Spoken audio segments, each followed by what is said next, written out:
9:07 on Super Talk 99.7 WTN. Good morning. It's Chris Hand, Mac Maury producing, Ken Weaver in the newsroom, and you on the phone lines and the Super Text line, 615-737-9986.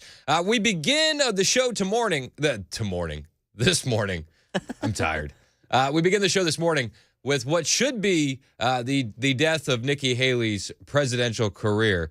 She said something yesterday that was pretty shocking.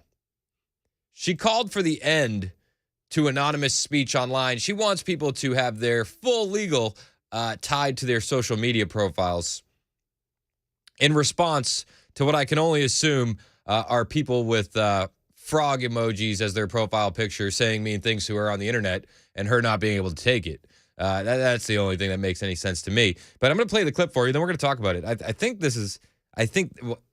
it should be the end of Nikki Haley's presidential career.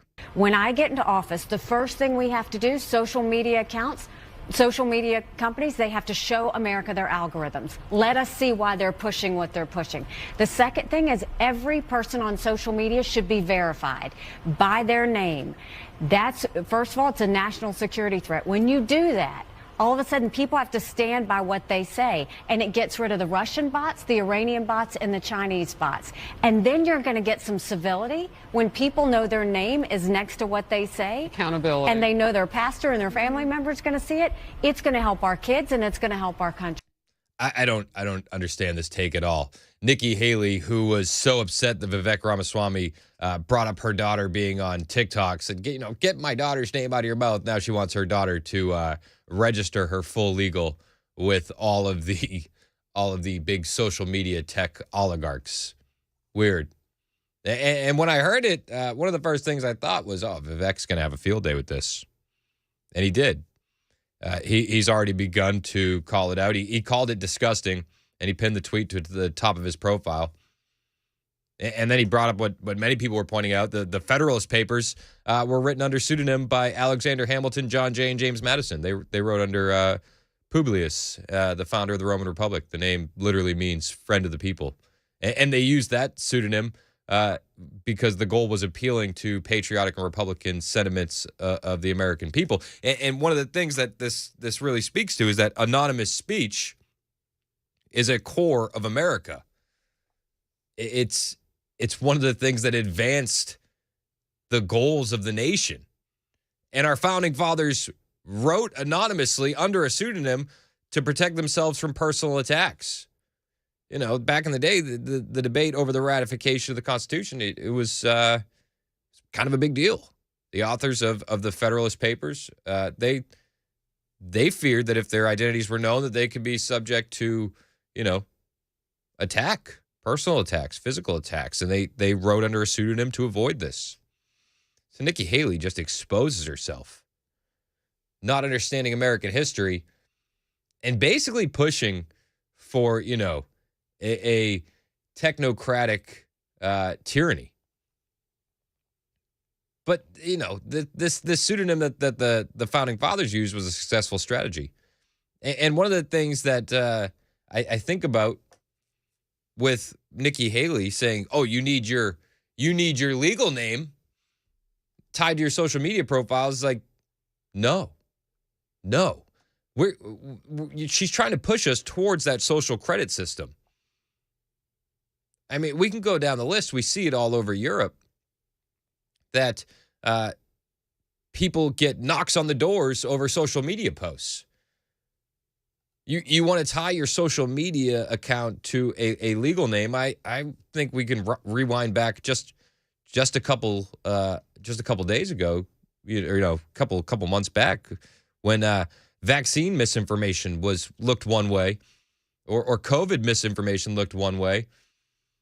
Well, if your name is tied to your social media account, instead of the White House just going through back channels to ban you, what happens if these government agents give you a knock on your door? It's crazy that she would say something like this. Absolutely asinine. It should end her political career.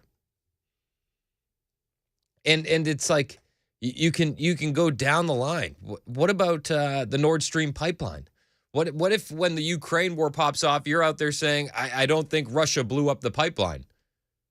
Are you going to get a knock on your door for spreading misinformation? Because it later comes out, and the Washington Post came out just a couple days ago. It says, Ukraine did that. It's like, of course Ukraine did that. Russia would never do that. Everybody parroted the fact that it was Russia doing that, except for maybe Tucker Carlson.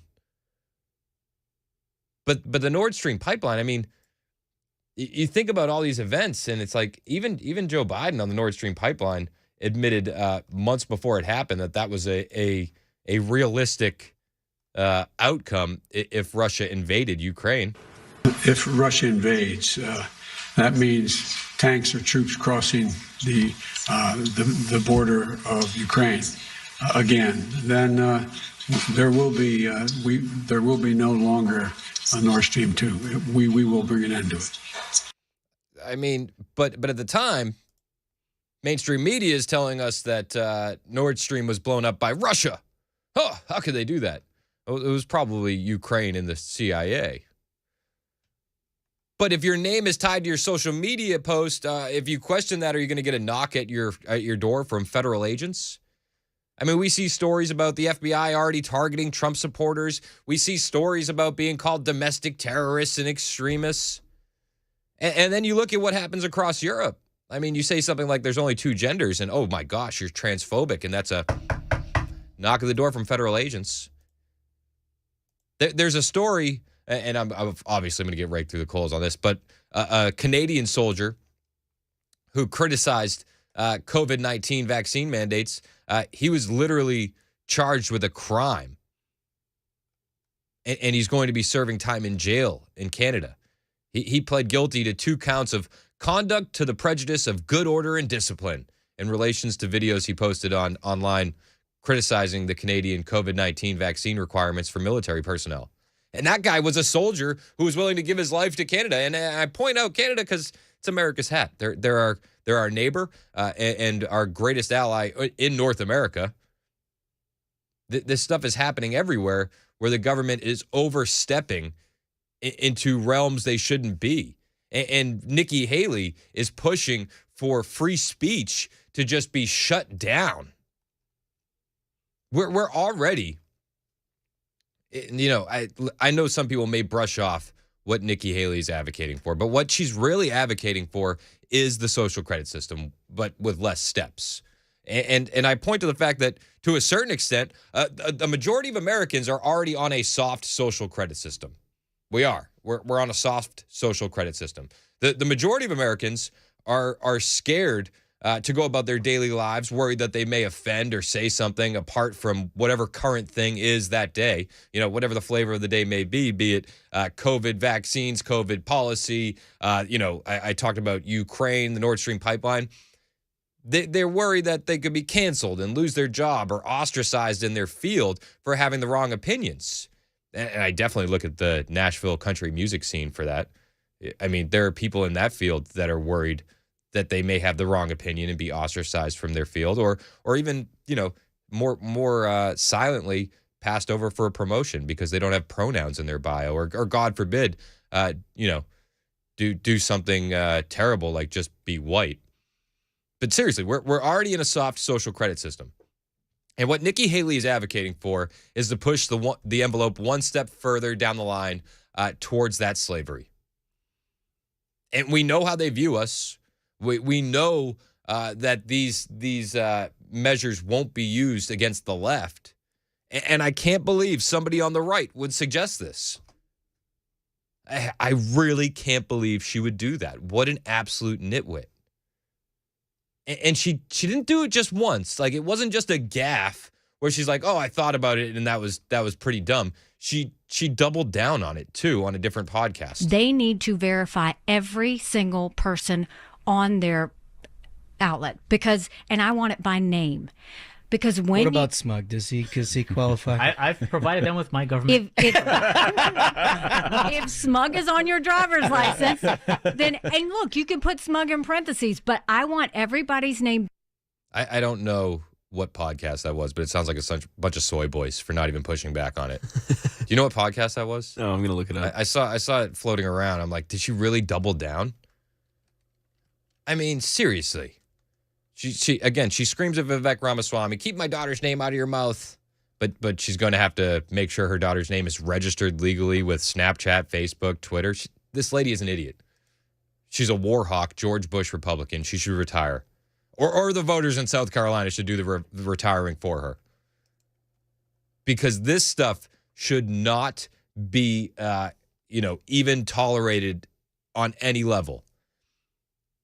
And she said in that last clip, it's a national security threat. I don't think Twitter trolls are a national security threat at all. Being anonymous online, anonymity is a shield from the tyranny of the majority. And again, there's so many examples of this being weaponized. You think about people in Europe being arrested for speaking out against COVID, Australia. It's crazy, and she wants your name tied to it. I did think it was insane. Vivek, I didn't think it was insane. I knew Vivek was going to be on top of this because he's sleek on social media. But one thing that stood out to me was DeSantis also tweeted about it. But he did it an hour after Vivek.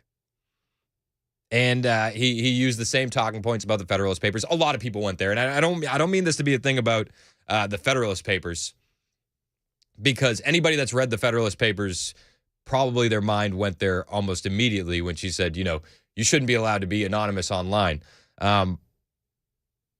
People just naturally go there in their head if they've read those, and I suggest you do if you haven't. But I'm just pointing out it's just yet another flaw in the DeSantis campaign. Just slow to the draw. And to mimic what one of his rivals says in the Republican primaries, not a good look. Come up with another angle, Ron. I mean, maybe they looked at what Vivek did in the roast that he put on Nikki and thought it was too powerful, and they had to go that route because that's what was trending. It was trending on Twitter last night. Maybe they wanted to hijack the algorithm. I don't know. Maybe there was a reason. But I didn't think it was a good look. And I thought he could have taken a different angle. I think there's many different angles to take on this. But also maybe I'm paying too close attention to the minutia on it. But it just seemed like another step where Ron DeSantis was just a day late and a dollar short. And just another time where his campaign seems slow to the draw.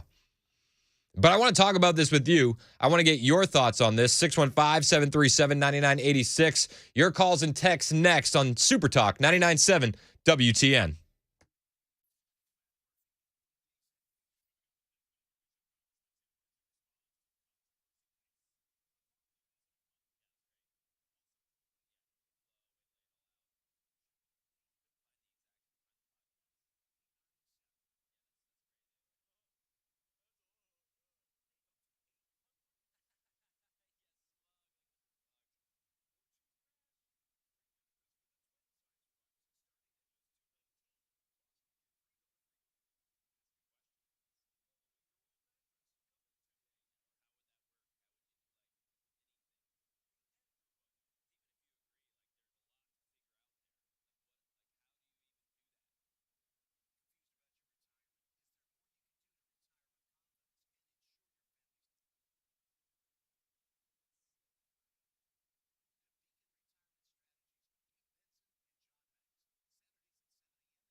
Got a crash west of Nashville. It is 40 eastbound right before Charlotte Pike, and that's got the left lane blocked. And then in Cheatham County, Jolton to be precise, there is a crash blocking the left lane of 24 eastbound right there before New Hope Road.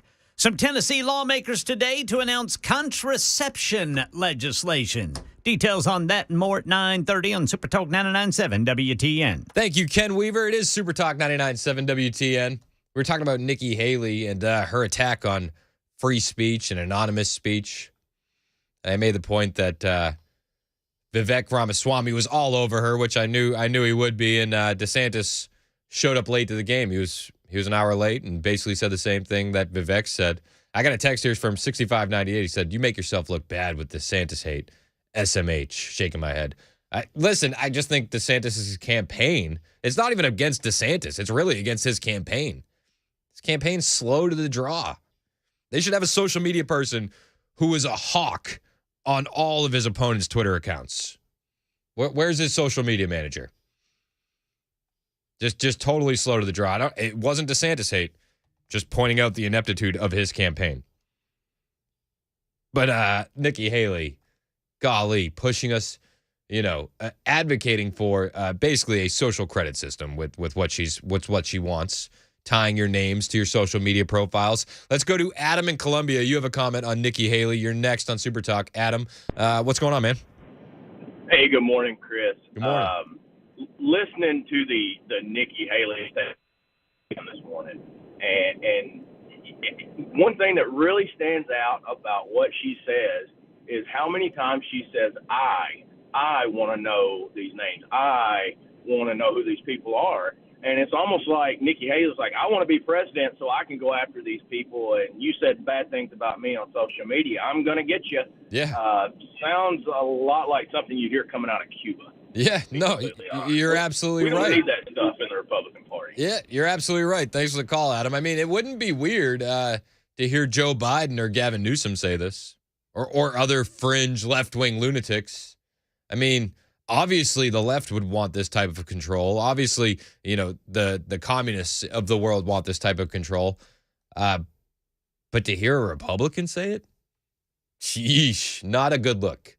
Not a good look at all. And again, what we've learned from the Twitter files, how the left has banned and targeted conservatives just completely tyrannically, as anti-First Amendment as can be, or the way that they silence the laptop story to help Biden win.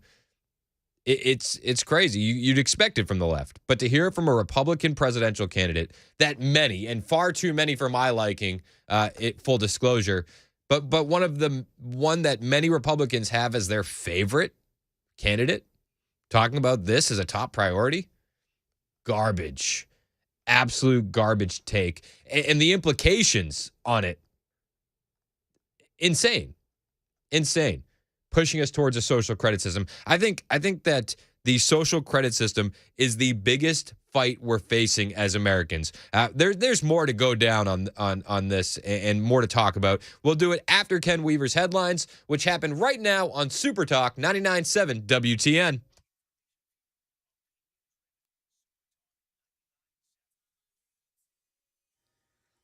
$9:30 on the dot this Wednesday morning. I'm Ken Weaver with your top stories. Full forecast in 2 minutes. Later today in Tennessee, News Channel 5 says some lawmakers are going to announce legislation to protect contraception. They want to file it for the 2024 session. Democrat State Rep Gloria Johnson of Knoxville, Nashville Democrat State Senator Charlene Oliver proposing what they call the Tennessee Contraceptive Freedom Act.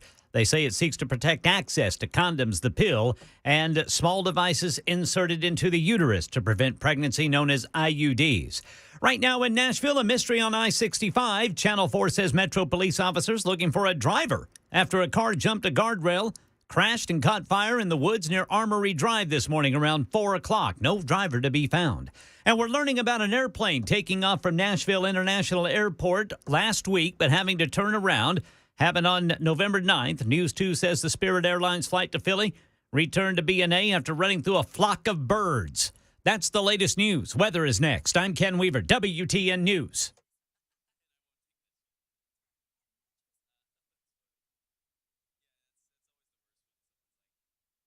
One of the big words being thrown around in the investing world right now is this one. You may have heard it.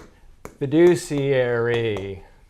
The idea that the investment advisor has to keep your interest first when they give advice. Now, it's being used in a marketing sense right now, and one of the things that I found fascinating, there was a study by the University of Southern California and Indiana University. They looked at investment advisor portfolios and they found that they were making basic academic mistakes in the management of their own portfolios. And the question that they asked was, if they can't even keep their own best interest first, how are they going to keep your best interest first?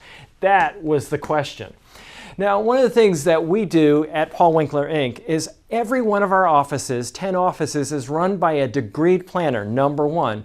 But we go way beyond the call of duty when it comes to fiduciary and making sure that we're using academically sound principles in investing. Evidence-based. In other words, a lot of this is backed by Nobel Prize winning research. To learn more about our approach to investing in financial planning, go to paulwinkler.com and set up a free 15-minute phone call or call 615-851-1950.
when I get into office, the first thing we have to do, social media accounts, social media companies, they have to show America their algorithms. Let us see why they're pushing what they're pushing. The second thing is every person on social media should be verified by their name. That's, first of all, it's a national security threat. When you do that, all of a sudden people have to stand by what they say, and it gets rid of the Russian bots, the Iranian bots, and the Chinese bots. And then you're going to get some civility when people know their name is next to what they say. Accountability. And they know their pastor and their family members going to see it. It's going to help our kids, and it's going to help our country. Well, it started out okay, that take from Nikki Haley saying we need social media giants to expose the algorithm. What are you pushing and why? Then it went downhill fast. You need to have your name tied to your social media account. Trash take. It's Super Talk 99.7 WTN. My name is Chris Hand. It's 9:38. Nikki Haley advocating for you to have your name tied to your social media account. You gotta plug in that ID, get it scanned, so that way Facebook knows exactly who you are. And I think it's a trash take. Absolutely trash take. Pushing us towards a social credit system. This is something that you can expect to hear from the left, but to hear it from a Republican presidential candidate, I mean, geez Louise. She absolutely is Dick Cheney in heels. That's who this woman is. I mean, she doesn't care about the Constitution in the slightest. She doesn't. She doesn't care about the First Amendment. And in America currently, we're already at a place where if a judge feels a type of way, the Constitution gets rewritten at the drop of the hat. I mean, look at the Trump gag order. I mean, in China, the Chinese government shows up at your house if you say something bad about the government. And that's where Nikki Haley wants to take you. The surveillance state was fully implemented in East Germany and the Soviet Union in general. And they just didn't have the same tech that we have today, but they had a file on everybody, collecting information, all your habits. It was a zero trust society where your neighbors were spying on your activities and reporting you to the authority. And that is the goal of the people in power. Full-on communism. And I know the Western governments already are building these databases on you. I know that Western governments spy on us to high heaven. We're very similar to the Soviet Union already. And all of it started really after 2001. But they're pushing us further towards this social credit system. That's what they want. That's what they want. And I think you should be able to remain anonymous on the internet. I do. I mean, for me personally, I'll be honest with you. I was anonymous on the internet for quite a while. When I worked in music radio, there were many people that did not share my opinions. When my wife worked for Capitol Records, there were many people in the record industry that did not share her opinions, did not share my opinions. And I don't know if you know this about me, my opinions can get a little extreme sometimes. Weird. What? It's weird. But there were many times, especially during COVID, where I would do something. She'd be like, "Hey, I don't know if I want my coworkers seeing that. My coworkers in LA. What if I lose my job for the wrong opinion?" And this is the stuff that like the founding fathers were all too aware of. That's why they wrote under pseudonym. They were worried about, being quote unquote canceled back in the day. And we see the soft social credit system right now in America. We see people being afraid to be fired over having the wrong opinion. And I think you should be able to remain anonymously online. After I stopped kind of censoring myself and made the active decision to take the gloves off and my wife stopped working for the record company and we had a conversation. I said, I want to go all in. She said, all right, we'll go all in. And I start working with the guys at Turning Point, and I start working here. And me personally, I signed up for this. Like, I know that I'm probably on a few lists for my opinions or what I say on the internet. I've probably been on lists for a while. In fact, when I'm at the office at Turning Point USA, we joke about that. How many lists do you think you're on? Probably a few. It's a gag. But the reality is there. We're probably on some lists. But what scares me about what Nikki Haley wants to do is the ability that they most definitely have to gain opposition research on the next generation of leaders. Like, I often say to my wife, my time is already done. Like, I'm 35. I peaked. Like, everything I do is for my kids. And I think fighting this social credit system is the biggest fight of our life, because there is going to be no coming back from it if it's ever fully implemented. So when I say what scares me is that they have they have the capability to gain opposition research on the next generation of leaders.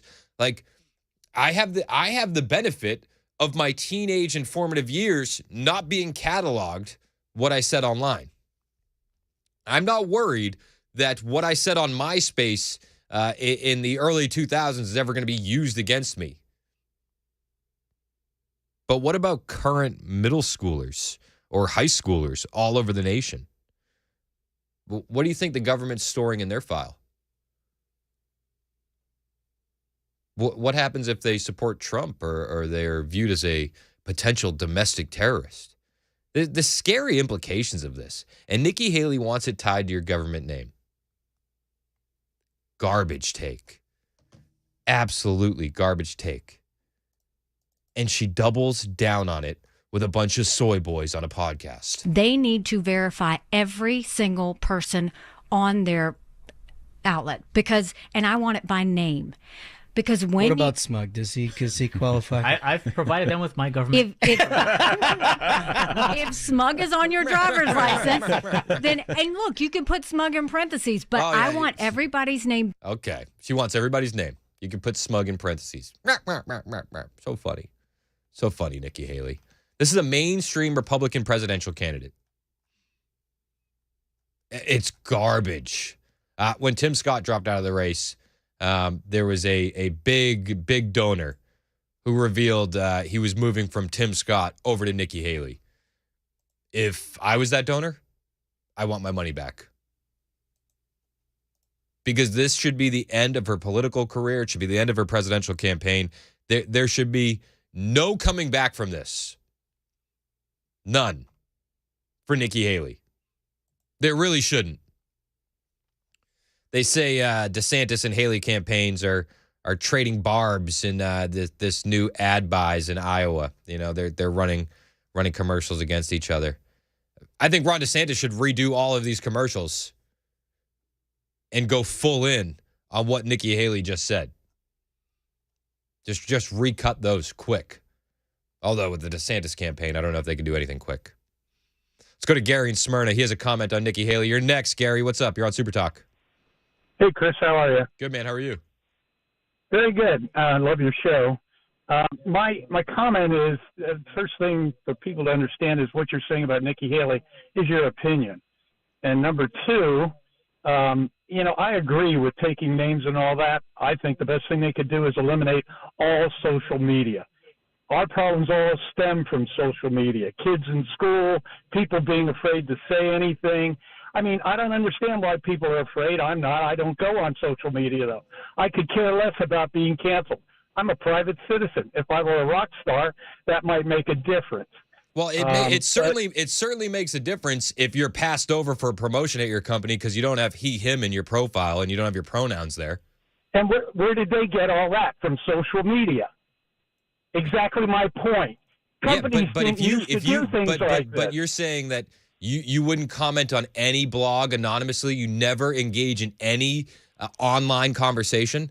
Because what Nikki Haley, because I think it's a waste of time. Well, that's just you, man, and you're not going to win the battle. You're not going to win the battle for 2024 by avoiding the conversation online. That's because of the point in history where we are, because of social media. Just eliminate it and let's see what happens. I mean, stop and think about it. Every trail leads back to all this crap on social media. It's just that simple. But you're not going to eliminate it. And what Nikki Haley's suggesting what Nikki Haley's suggesting is another level of control. And it's not control for the people, it's control for the government. I agree with you on that point. But that shouldn't trash Nikki Haley completely. What else do you want to hear from Nikki Haley? You want more forever wars in the Middle East? She's your girl. You want more censorship on the internet? She's your girl. Like what? I think you're right about that. I think she's our girl. To stand up, she's very good on foreign affairs. She's excellent oh my on that. gosh, you like her foreign policy? I do like her foreign policy. What do you like it's about it? Time that well, one of the things is I think that if she did a retaliatory strike, it would be on more than a warehouse, and a picture of something blowing up. You have no idea what Biden's actually up to. Absolutely none. You, me, or anybody. I think Nikki Haley is a continuation of failed George Bush neocon foreign policy. Well, I think she's Donald Trump's day has come. What about Trump? He's vicious. Trump, the guy that started no new wars, the guy that pushed for the Abraham Accords in Israel. Trump's policies were great. They were absolutely great. But this guy is going off of the deep end at this point in time. Trump isn't suggesting new wars. Trump isn't suggesting that you have to have your real name tied to social media profiles. Like no, he's not. This country wouldn't be here today if the founding fathers didn't write under pseudonym. Oh, I doubt that very seriously. But anyway, we can agree to disagree all day long. We don't have to agree to disagree. The founding fathers quite literally thought it was key to be able to write under pseudonym to publish the Federalist Papers in newspapers all over the country. Well, I would suggest reading the Federalist Papers. I have read them. So how do you not understand? How do you not understand the key component? No. There's a key component in anonymous speech that you're not fearful of retribution, and they can say that they want it to be civil. Oh, we need it to be civil online. We need civil online discourse. But what they're really saying is that if you step out of line, you will be punished. And you're taking the Federalist Papers and what happened out of context, according to today and what's happening. Did they not write anonymously? They did. Okay, is what Nikki Haley's saying that you would not be able to write anonymously online?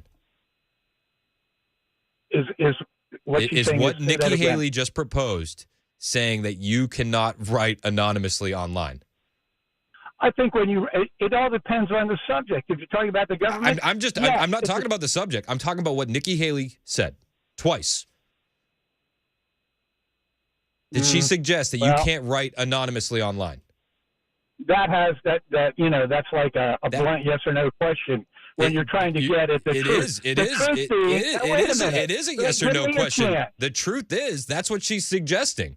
The truth is that the repercussions of this are far-reaching, my man. The truth is that people are afraid to talk, and they love getting behind an anonymity. If people are afraid to, but that's exactly the point. The government has become tyrannical, and they're censoring people online for their speech. People are afraid to talk because they're worried about repercussions at their job. They're worried about repercussions with their family. And Nikki Haley wants you to stay scared and not be able to say anything because it's going to be tied to your name. And I think that's wrong. Some of the biggest social media accounts in the world have relied on anonymity. You look at N-Wokeness. You look at Libs of TikTok before it was doxxed by Taylor Lorenz. These social media accounts grew to millions of followers thanks to the anonymity. And they're pointing out specific issues. They're not focusing on who they are. They're focusing on the issue. But Nikki Haley wants your name tied to it. And you may not say what you're really thinking if you're afraid because your name is tied to it. And I'm sorry. And I agree with that. I agree with that 100%.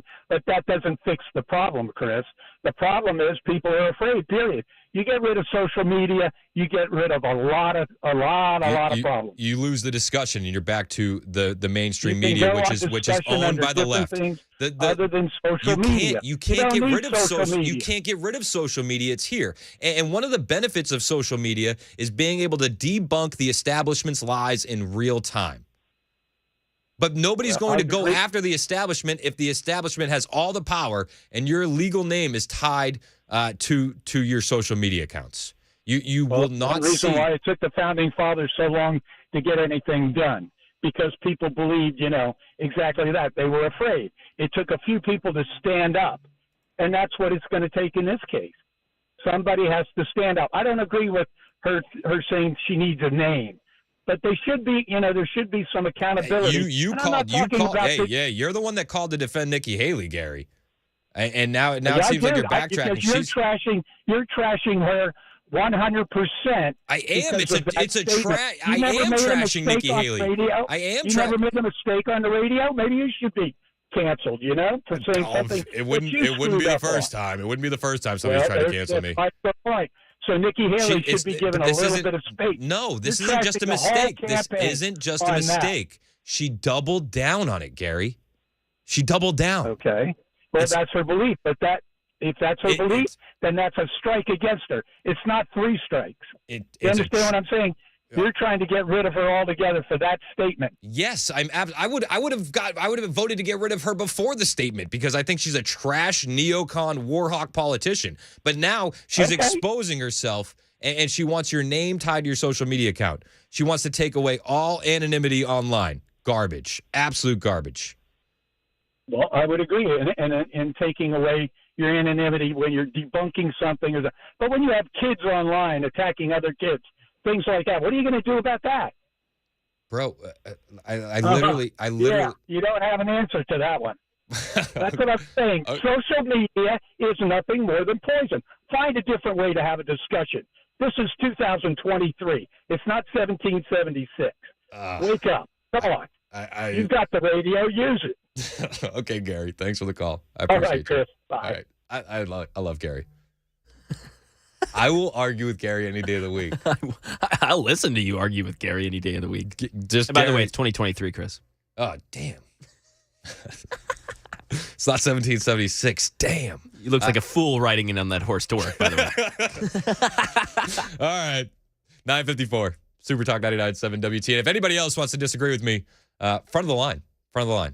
Any more Garys out there? Step up. 615-737-9986. Again, Gary, thanks for the call, man. I appreciate it.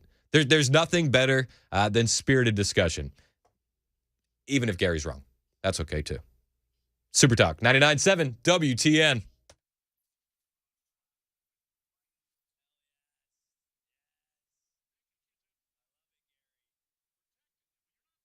Hey everybody, Dan Mattis with Nashville's Morning News on WTN. I'm here at the Nashville Rescue Mission doing the interviews that I look forward to doing every single year.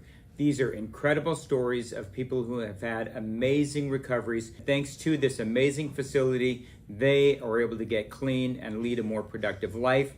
The date of our annual radiothon is going to be Monday, November 20th. Listen in and please donate. You can get more information at 99.7 WTN, including a link to the website for Nashville's Rescue Mission.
I'm Ken Weaver with your top stories. Got some crashes in the way. Let's start out in Jolton. It is stop and go from New Hope Road because of the crash 24 eastbound at the Harper Road overpass.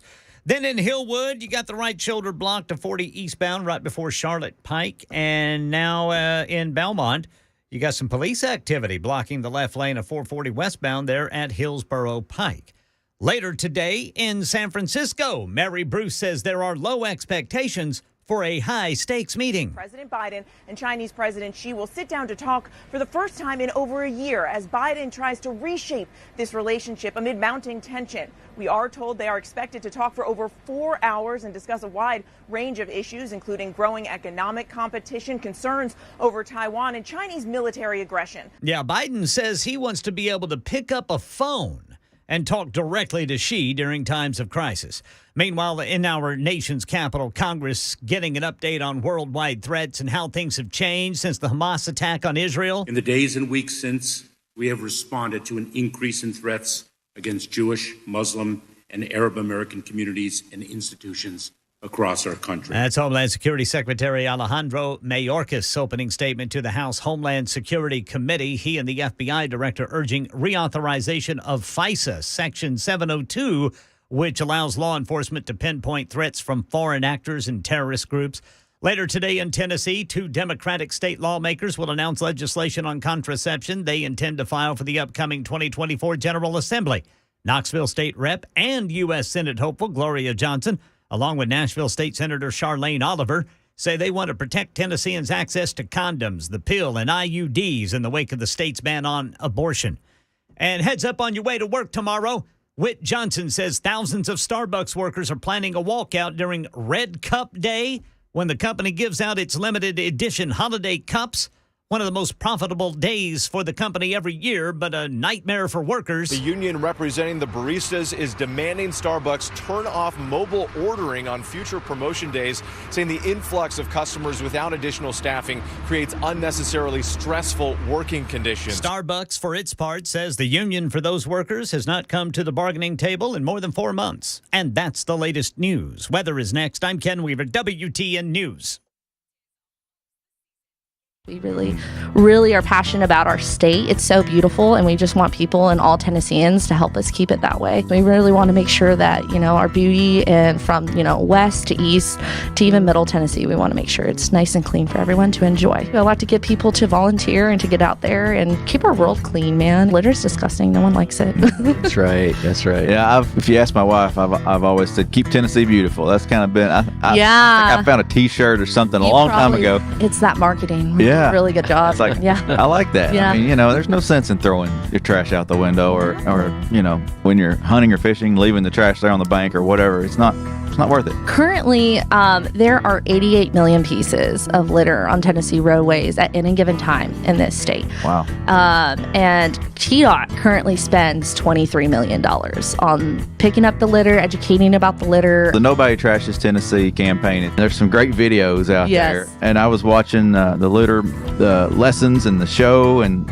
get to know the Red Plastic Cup. Tell us a bit about the campaign and some of those characters. That's pretty neat. So Red Plastic Cup, he thinks he's a movie star. Uh-huh. He thinks, he's just the greatest thing ever. So he started off with a talk show, and then he got a movie. And in our movie, he got, more characters, and we had experts, water quality expert was Sal, the smallmouth bass. Yeah. And his bodyguard is Trash Watch. And if, we can go into Trash Watch a little bit too, but love Trash Watch.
Super Talk 99.7 WTN. My name is Chris Hand. Just digging through these slew of super texts. Jason texted in. He said he's going to be sending our last caller, Gary, a message right now via carrier pigeon, and it's going to be anonymous. We're talking about these comments from Nikki Haley, where she wants your full birth name assigned to your social media accounts. She wants to kill online anonymity, and I think that's a bad idea. Bad idea. Gary called in. He thinks it's a good idea. He wants to get rid of all social media. I think that's a bad idea. And impossible. Yeah. Well, and why? We have the power right now to debunk government lies in real time on social media. The internet is a good thing. The internet's not a bad thing. The bad thing is when the government controls the internet. The bad thing is when people are afraid to say what they're thinking. And even when it's abhorrent and gross and disgusting, I would rather somebody be able to say it. Because why do I want them to hide their views? I want to know what they're thinking. Like, get those opinions out there. It's crazy. Free speech used to be sold in this country as it's the pressure release valve. But it seems like so often they try to silence us and not let us speak. And Nikki Haley, she doesn't want you to be able to say what you're thinking unless it's tied to your name. I think that's a garbage take. I fear where that leads. And Gary brought up some things. He brought up, what about kids on social media and all the evil and all that kind of stuff? And I say that's the parent's job.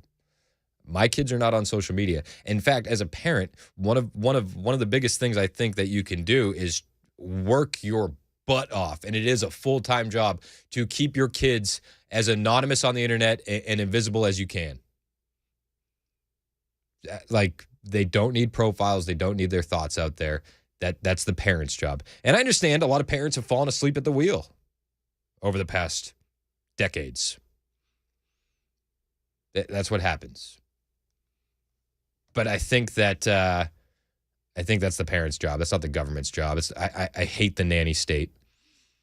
And it seems like Nikki Haley is pushing for full tyrannical takeover of social media.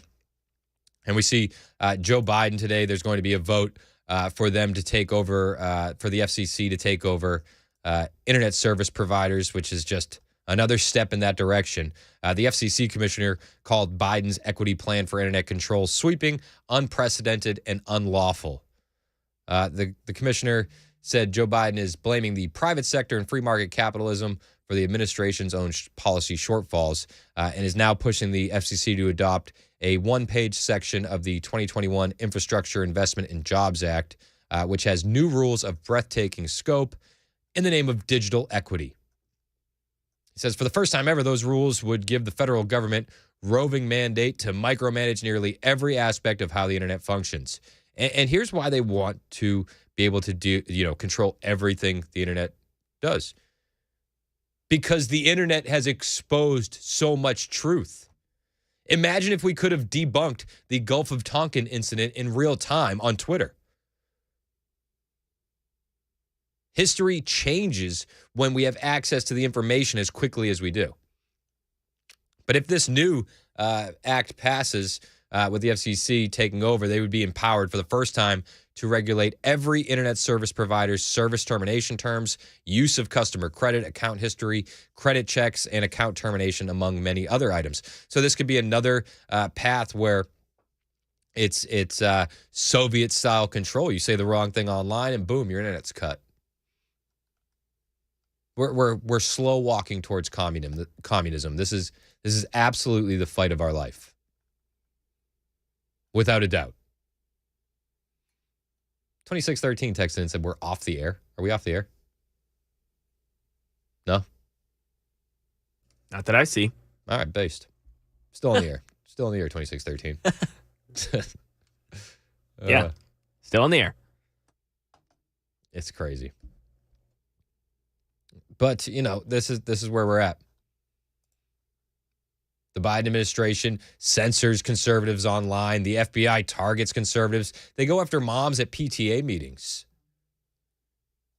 And you think that Dan Mandis texted me. He said, on air. Thanks, Dan. Moving on. Very well done. But, they want full control. Nikki Haley wants to tie everything you do on the internet to your name. Garbage take. And Vivek Ramaswamy raked her through the mud. The DeSantis campaign, they knee-jerk and they tweet basically the same thing an hour later about the Federalist Papers. Again, I said I don't blame them for going at the Federalist Papers. Everybody's head probably went there about how the founders wrote under pseudonym, because they didn't want to have, retribution. They didn't want to be attacked for what they were writing. It's important to be able to be anonymous when you're writing things, especially things the government doesn't like. So the DeSantis campaign says the same thing. And it just seems like a lot of people are knee-jerking to what Vivek does. And you know what? That includes Trump.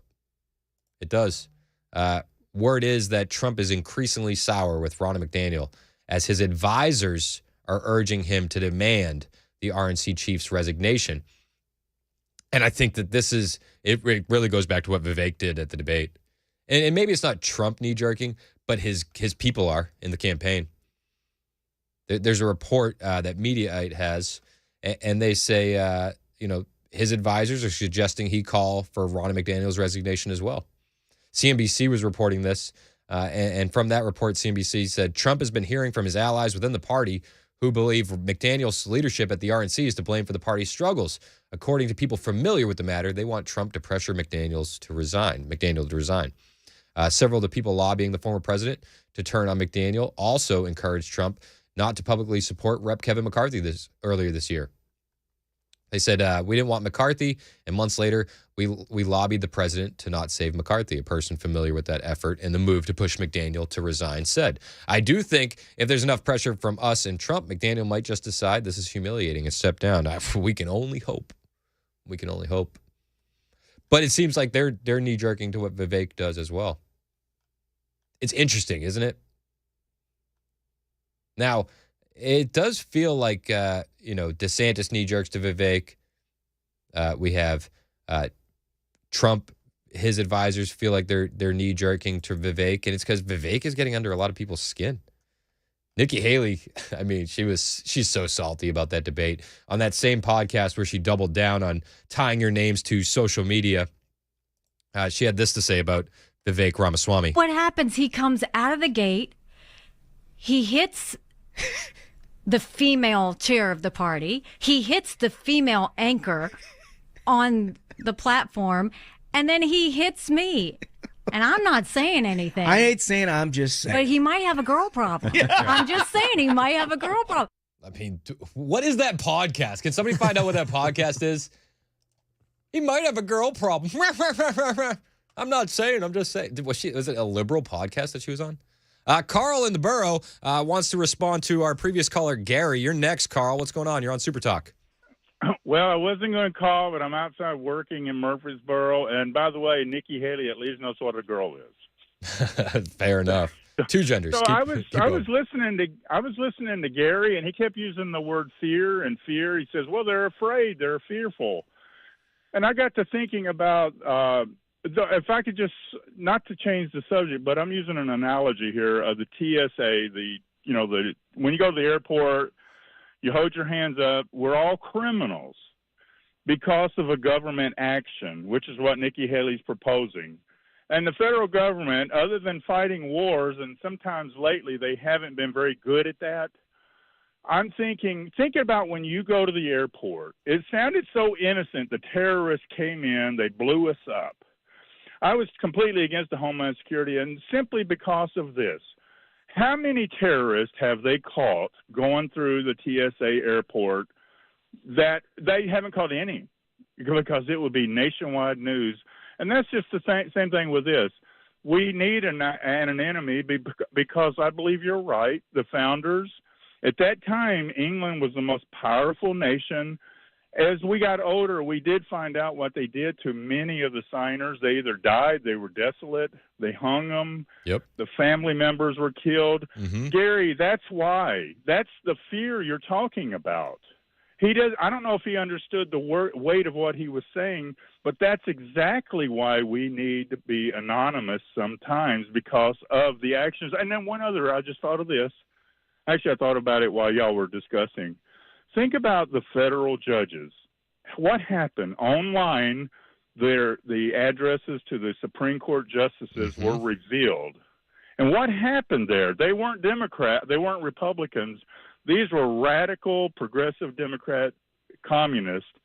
And, there is no more Democrat Party. These are dangerous people. Yep. They're just dumb. They're dumb. Yep. And I'm sorry to feel that way, but I'm 61. This is my country, but it's a shame what we have come to. So that's why we have to be strong, and we have to be wise.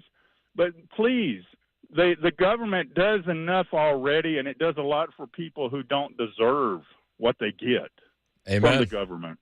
Amen. So anyway, that's all. I'm back here. I'm trying to save the world in my own little way by repairing a deck. Hey, man, repairing the deck is saving America. I appreciate it. Thank you very much. Yeah, man. Carl. Y'all keep up the great work, man. Hey, I appreciate you listening to us while you work, man. Thank you so much. I know Mac can be distracting. No, I love the calls. Thanks, Carl. I mean, it's just crazy. How can you be against anonymity? Like, free speech is a core of this nation, and being able to say what you're thinking, like, you should be allowed to be anonymous. You should. Even if it's like grotesque and terrible, you should be allowed to be anonymous. Like, hate speech is free speech, guys. Hate to say it. 8816 texted in, first-time texter. He said one word about removing anonymity. China. How's that working out for the Chinese population? Well, if you say the wrong thing, your bank account's cut off. Weird. This social credit system that the government wants, that the communists in power want, we need to fight against it at every chance we get. We need to fight against it. Our kids' future, our grandkids' future depend on it. We need to push back against social credit systems. We need to push back against central banking digital currencies. These are the fights that matter. These are the fights that matter. There are few that are more important than this. Seriously, way few that are more important than this. Also, that podcast she's on is the Ruthless Podcast. The Ruthless Podcast? Their bio is a variety program. Program. Program? Yeah, that's like, I guess like that's how Nick Saban says it. That's the only person I program. It's a variety, like Donnie and Marie's Variety Hour or something like that? Comedy, politics, games. And one of the guys is comfortably smug, and that's what they were talking about. Do they look like soy boys? They sound like soy boys. Bingo. Okay. I mean, do you hear them? Like they're basically saying "Slay Queen Slay" to Nikki Haley when she's saying Vivek has a girl problem. What happens? He comes out of the gate. He hits the female chair of the party. Did you hear him laugh in the background? Yeah, like the wheezy laugh? Like she didn't say anything funny. He hits. What? That is so weird. Dude. He hits the female chair of the party. He hits the female anchor on the platform, and then he hits me. And I'm not saying anything. I ain't saying, I'm just saying. But he might have a girl problem. Yeah. I'm just saying he might have a girl problem. Oh, my gosh. Terrible. I got a text here from our friend. I'll keep him anonymous. He said, I should have stayed anonymous. The IRS came after my opinion. Cost me a lot due to my relationship with the Tea Party. Interesting. But we see it all over the place. I got a text from 1833. He said, Chris, look what happened to the truckers in Canada. Let's wait for the Canadian text to roll in. Yeah, you would know. Yeah. But the truckers in Canada, they speak up. They don't want to get these vaccines, and their banks are shut down. Weird. Speaking out, man.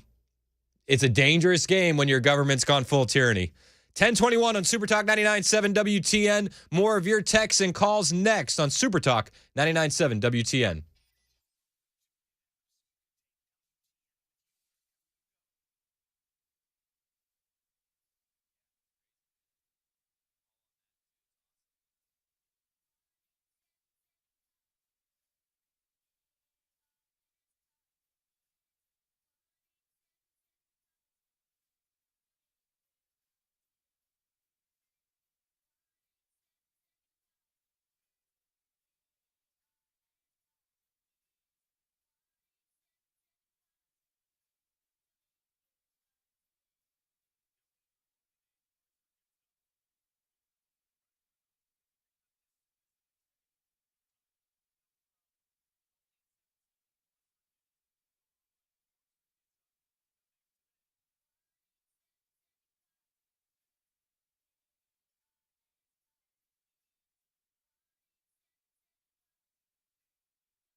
All right, that crash is causing a real big problem in Jolton. It's 24 eastbound between New Hope Road and Whites Creek Pike, and it has the interstate closed there in Jolton. We got the top stories coming up, including Congress getting an update on worldwide threats and a new motion filed by former President Trump at 10:30 on Super Talk 99.7 WTN. Thank you, Ken Weaver. It is Super Talk 99.7 WTN, 1026. Appreciate your text messages. I mean, we've gotten a few hundred. So I appreciate you guys chiming in, adding your opinion to the conversation. I got a text here. It said, where'd it go? There's too many. I got a text here. I wanted to give them credit, but they said, Chris, are you coming around on Vivek? Not really. That was Debbie. 0097. All right, Debbie. Debbie said, Chris, are you coming around on Vivek? Thank you, Mac. I want to give people credit. Of course. So Debbie said, are you coming around on Vivek? Not really. Not really. I just don't think he's going to be the nominee right now. But I do think right now, if you're under the impression that the Republican primary is open, currently, I think Nikki Haley should drop out. So if that happens, when that happens, because I think that this was political suicide for her, it comes down to Trump, Ron, and Vivek. Are you coming around to him, though, as a politician, as a future candidate, as a vice presidential possibility, anything like that? I mean, he can read the room. Yeah. But I was listening to Charlie the other day, Charlie Kirk, and, you know, a lot of what happened at the debate came from Vivek reading the room and calling out the moderators, calling out the fake news. You know, what Vivek did on the debate stage, a lot of that came from Benny Johnson, quite literally. You can go to Benny Johnson's Twitter. It's all verified. There's video of it. They're doing pre-debate strategy, just shooting the breeze, you know, talking about things. And Benny Johnson literally gave Vivek every single idea. So if there's anything Vivek can do, it's read the room. Might still be a plan. I don't know. I think what he's done is gear himself up to be taken serious in 2028. Yep. But if you don't want to say Donald Trump is the nominee right now, which I think he is, I think he's light years ahead, then it's really going to come down to Trump, Ron, Vivek. And I know Chris Christie's hasn't dropped out yet. And for all intents and purposes, Chris Christie, he can stay as long as he likes because he's funny. And let me tell you what's going to happen. You keep doing that, no one up here is going to call you Donald Trump anymore. We're going to call you Donald Duck. So he can stay. he's not a threat, but he can stay. Entertainment value through the roof. Through the roof. Absolutely through the roof. Let's go to Lindsay in Pleasant Shade real quick. Lindsay, you say you want to brighten my day? Yes, and happiness is contagious. Y'all just made me laugh good on that last one. Okay. So you had a commercial, I don't know if you noticed, on the morning when you just first came in. We're glad you came in. Some of us are curious about why you had a bad day, but Amanda said, don't ask. Anyway, the coughing dogs commercial. Yeah, Did you hear that? Yeah, that was during Ken's newscast. The coughing dogs, right? At the very end.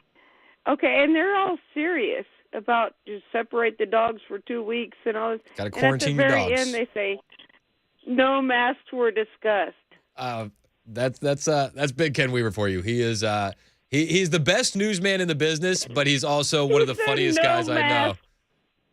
No masks were discussed. Yeah, they didn't bring that up. And yes, I have to. Yeah, I heard you there, Ken. And also, never change your bumper music. The guy yesterday was right. That's how I know what time of day it is. Yep, it's go time when you hear that bumper music. I appreciate the call, Lindsay. You are. Oh, wait, I got to leave you with one MASH quote. Okay, hit me. Okay. If you don't like my radio, daddy-o, get off my patio, fatty-o. All right. Maybe Carl in the borough can use that while he's out there repairing decks. I love it. Thanks for the call, Lindsay. I appreciate you, as always. 10:30 on Super Talk 99.7 WTN. Ken Weaver with the latest headlines.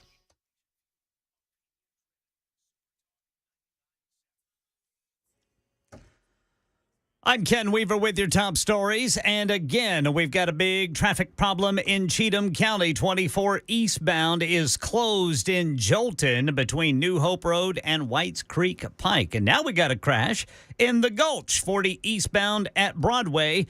The right lane is blocked. Congress is getting an update on worldwide threats. Here's FBI Director Christopher Wray. We've got easily 2,000 active investigations across all 56 field offices into China's relentless efforts to steal our innovation and intellectual property. And over the past 2 years alone, we've seized enough fentanyl to kill 270 million Americans. That's more than 80% of all Americans. Yeah, Ray's urging Congress to reauthorize FISA Section 702, which he says allows law enforcement to pinpoint threats from foreign actors and terrorist groups. And right now in New York, former President Trump's filed for a mistrial in the civil fraud case against him, claiming it is tainted by overwhelming bias by the judge deciding his fate. That's the latest news. Weather's next. I'm Ken Weaver, WTN News. One of the big words being thrown around in the investing world right now is this one. You may have heard it. Fiduciary. The idea that the investment advisor has to keep your interest first when they give advice. Now, it's being used in a marketing sense right now, and one of the things that I found fascinating, there was a study by the University of Southern California and Indiana University.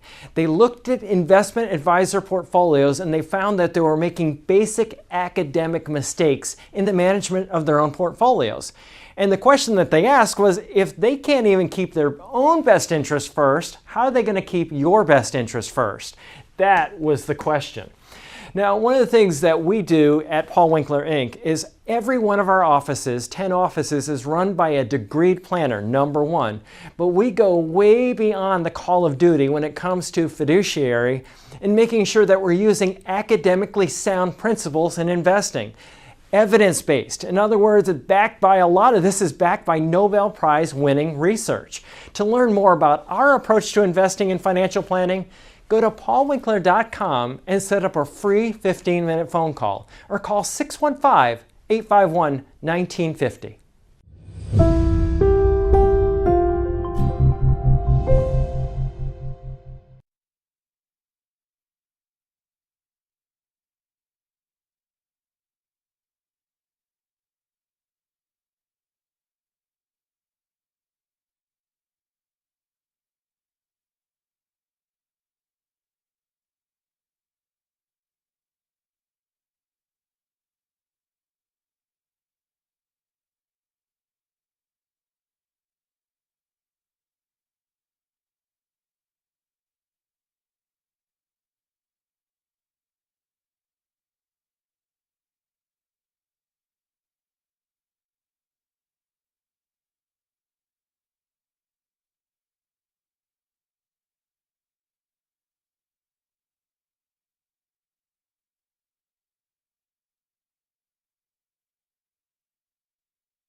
Hey, it's Chris Hand from my friends at USS United Structural Systems. They have been in Middle Tennessee doing their thing since 1994, and they have 25,000 satisfied customers that will vouch for them. Well, what do these guys do?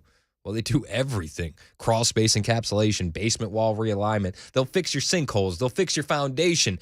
Basically, anything that's going on with your house, these guys can talk to you about it, whether it's structural repair, concrete lifting, basement and crawl space waterproofing. You need to talk to the guys at USS. Now, it's one of those industries, and they told me themselves, you don't know you need USS until you know you need USS. So look around your house. Are you seeing cracks in your foundation? Have you noticed water in your crawl space, wet basement walls, maybe cracks in your basement floors? Well, that's your house trying to tell you something. And the guys at United Structural System, they're fluent in house, and they'll be able to diagnose exactly what's going on. and come up with a custom plan for your home. So if you have any of those issues, if you haven't been down in your crawl space in a while, I suggest you poke your head down there and see if you have any of those issues. Because, again, you don't know you need them till you know you need them. And if you need them, give USS a call today, 615-488-7855, 615-488-7855, or online, USSTN.com.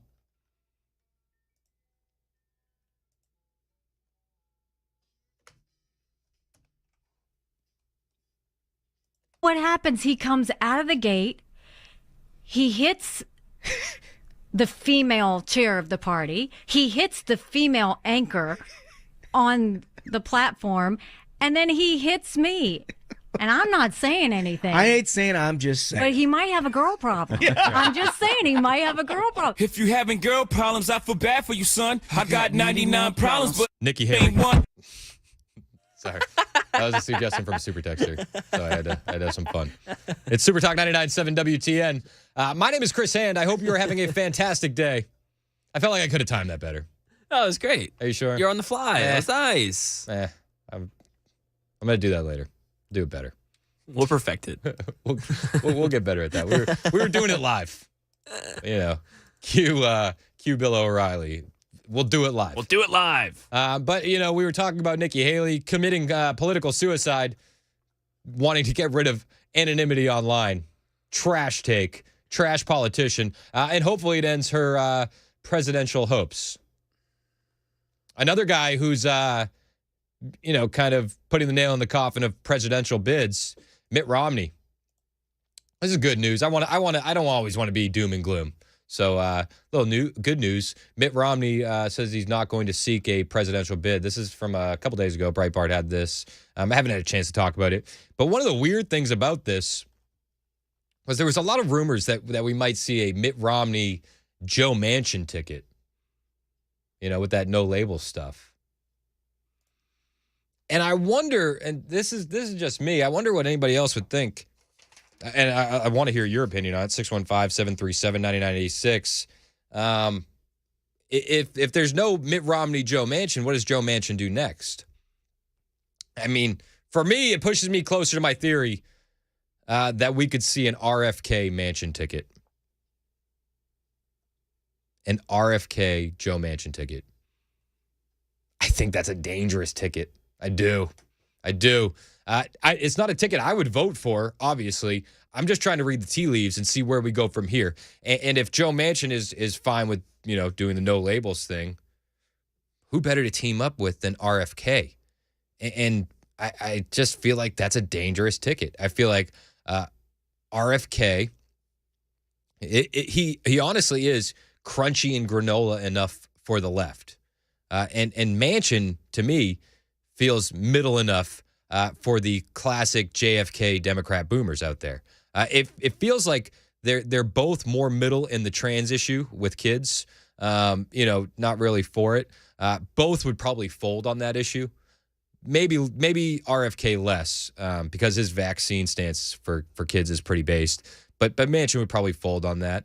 But I think that Manchin to RFK could be what Pence was to Trump. Personally.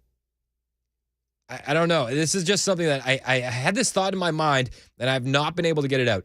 RFK Joe Manchin would be dangerous. And again, Manchin to RFK, to me, would be what Pence was to Trump. A seasoned vet, viewed favorably in the party. And you know what? Me personally, I've lived all over the country, okay? I have lived in Detroit. I've lived in Pittsburgh. I grew up in Massachusetts. I've lived in Virginia.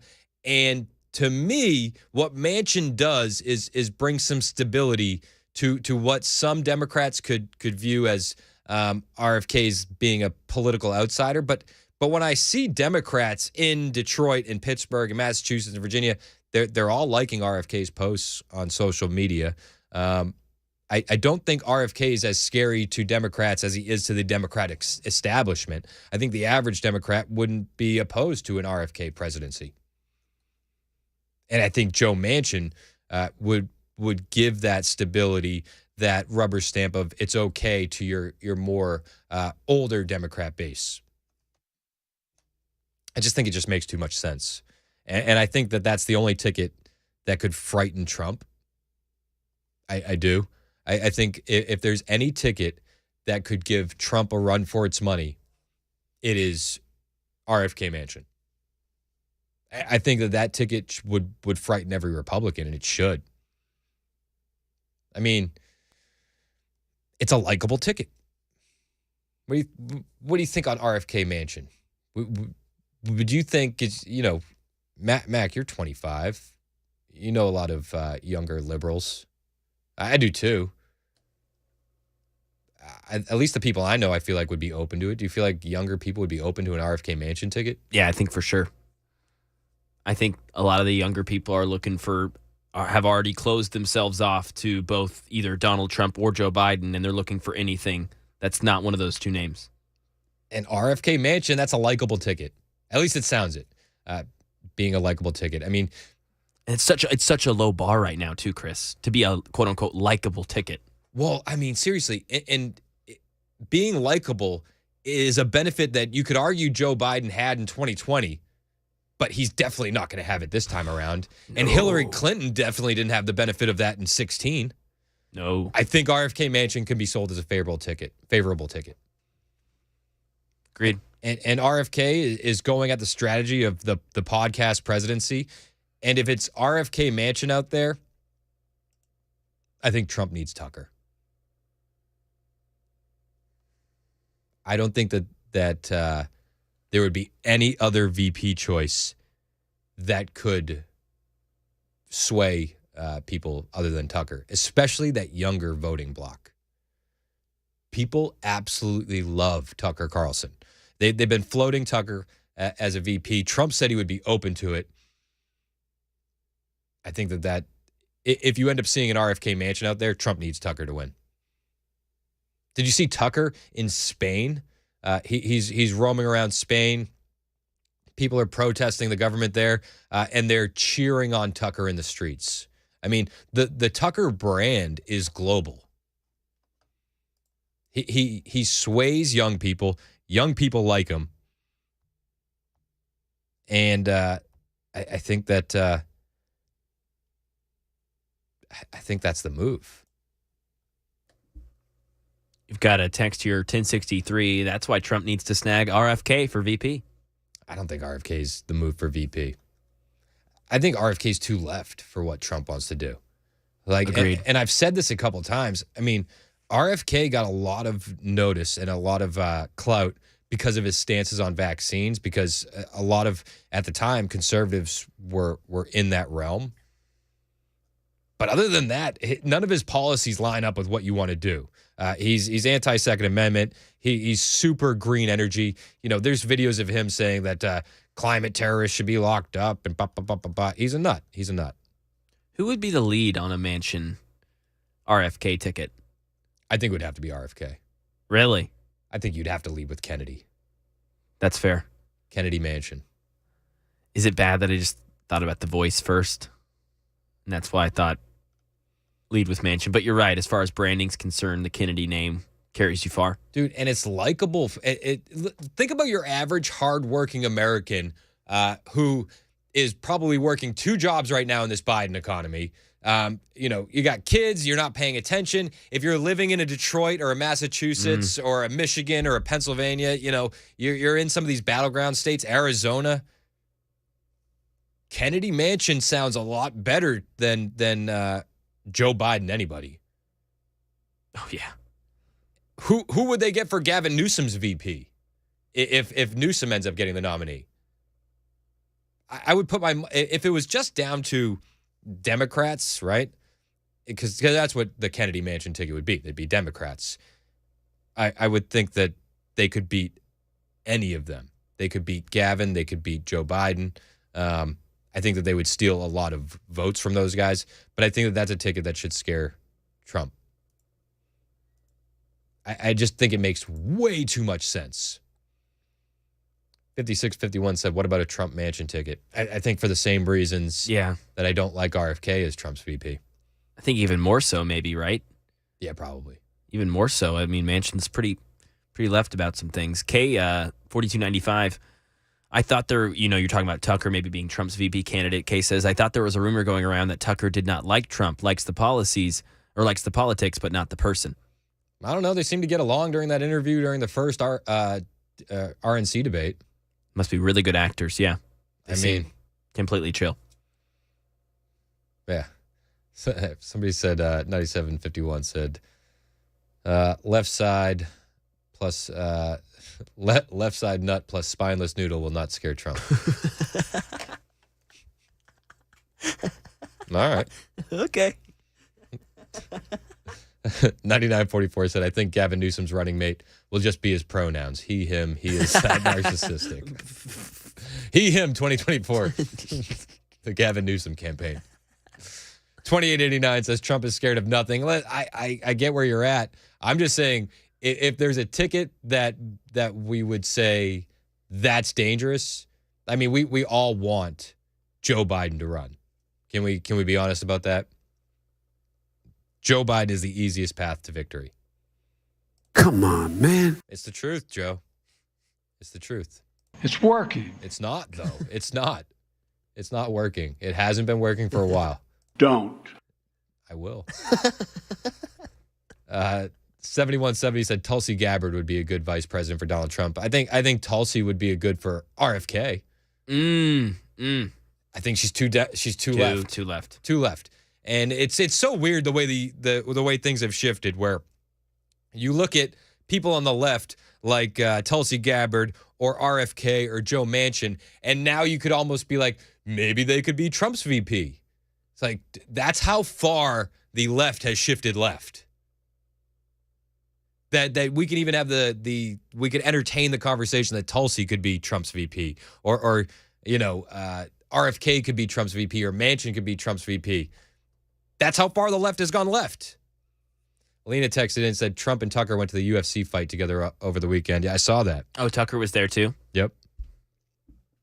Yeah. Okay.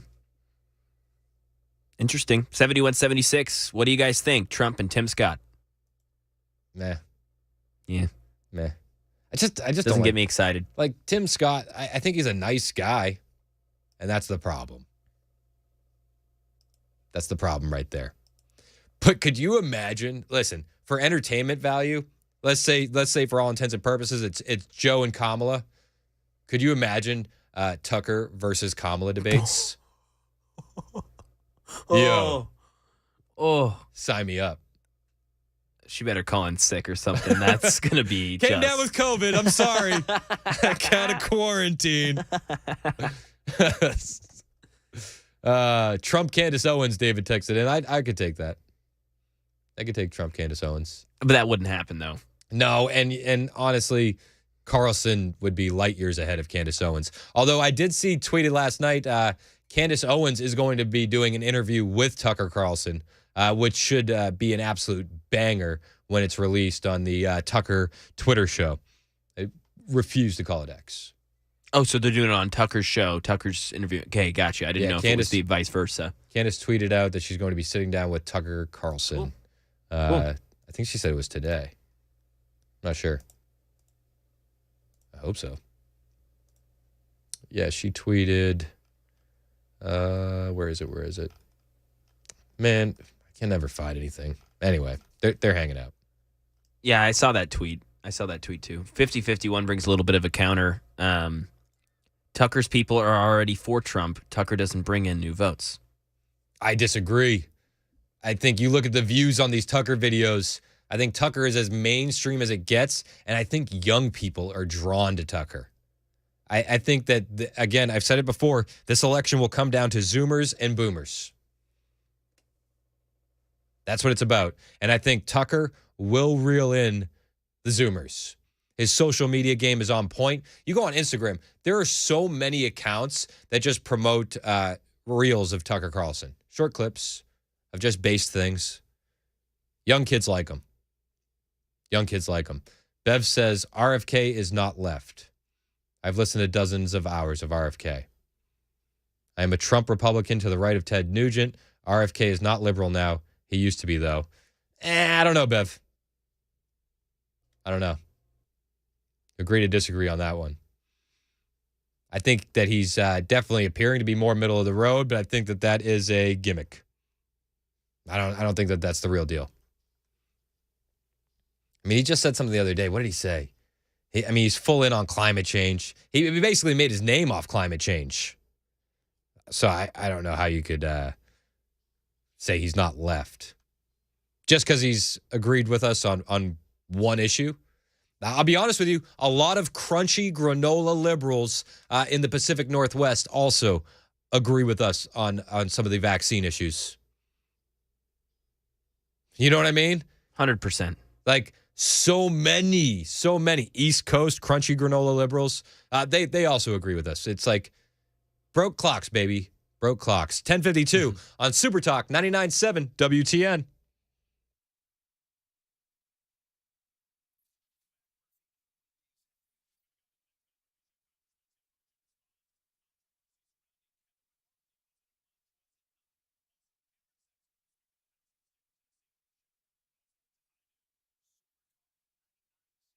Hey, it's Chris Hanford, Jeff Eddy's Efficient Heating and Cooling. Today is one of those days again where freezing in the morning, got to kick on the heat.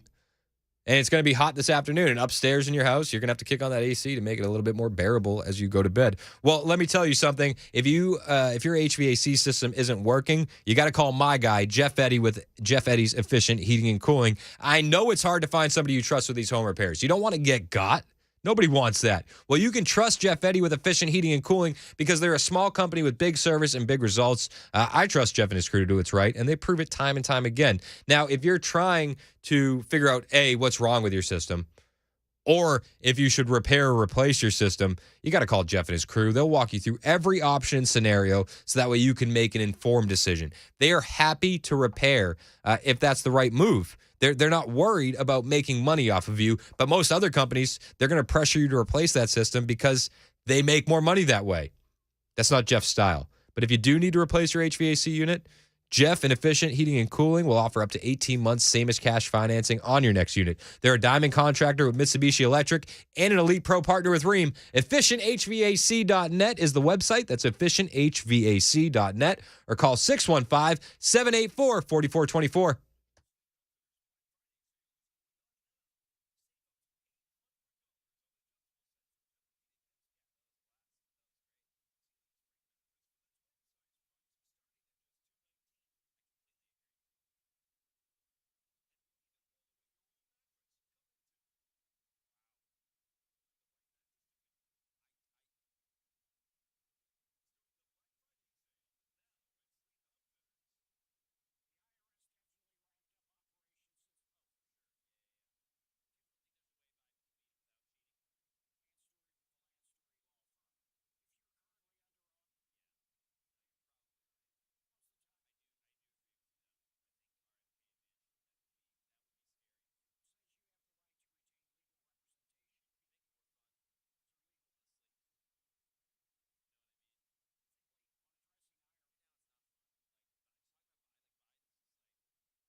We really are passionate about our state. It's so beautiful, and we just want people and all Tennesseans to help us keep it that way. We really want to make sure that, our beauty, and from, west to east to even middle Tennessee, we want to make sure it's nice and clean for everyone to enjoy. I like to get people to volunteer and to get out there and keep our world clean, man. Litter's disgusting. No one likes it. That's right.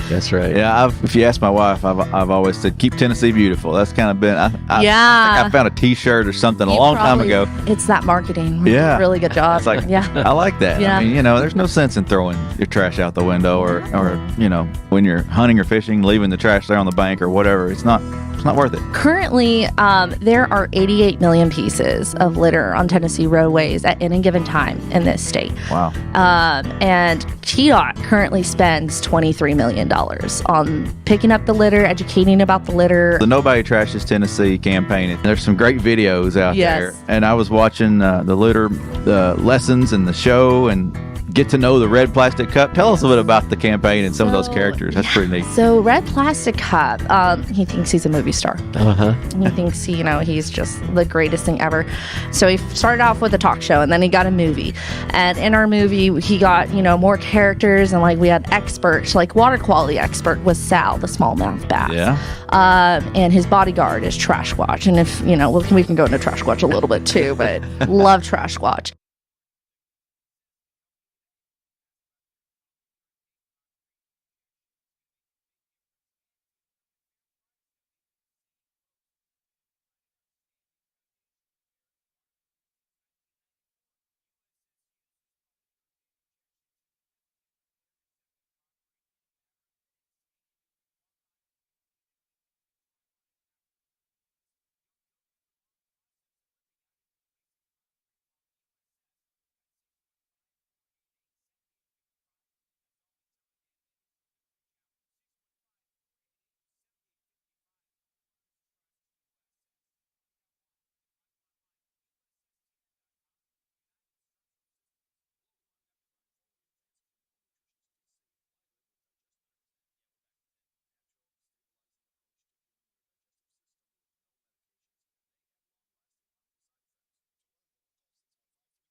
All right, let's check some traffic here, shall we? Still got that problem in Jolton. A crash is blocking the right lane of 24 eastbound at the Harper Road overpass.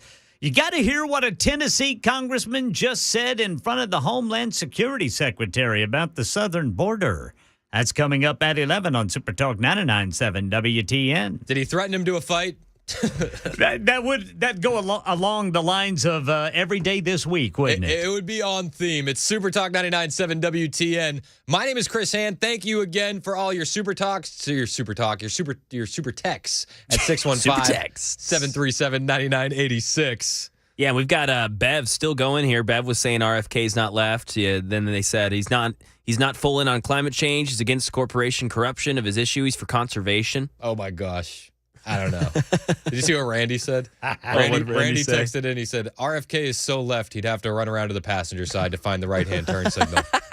And then 00093 texted in and said, the super texter Bev should scare us all. She doesn't think RFK is left? Well, and to RFK's credit, though, he's done a really good job at branding himself as this middleman, as this middle-of-the-road guy. He's been strategic in that way. A lot of people believe that, right or wrong. Yeah, I think you're absolutely right. And I think that this has been his strategy all along. But yeah, he's a leftist. I wouldn't go as far to be like he's full commie. No. But he's a leftist. 100%. 11 o'clock on Super Talk 99.7 WTN.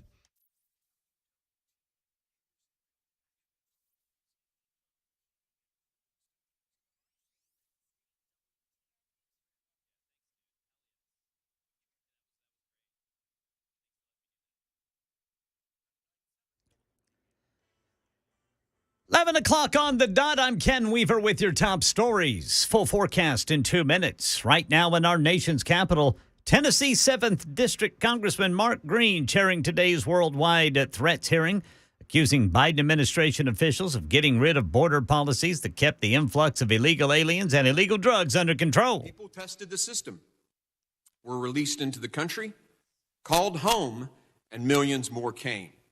a lot like a college town bar that doesn't card.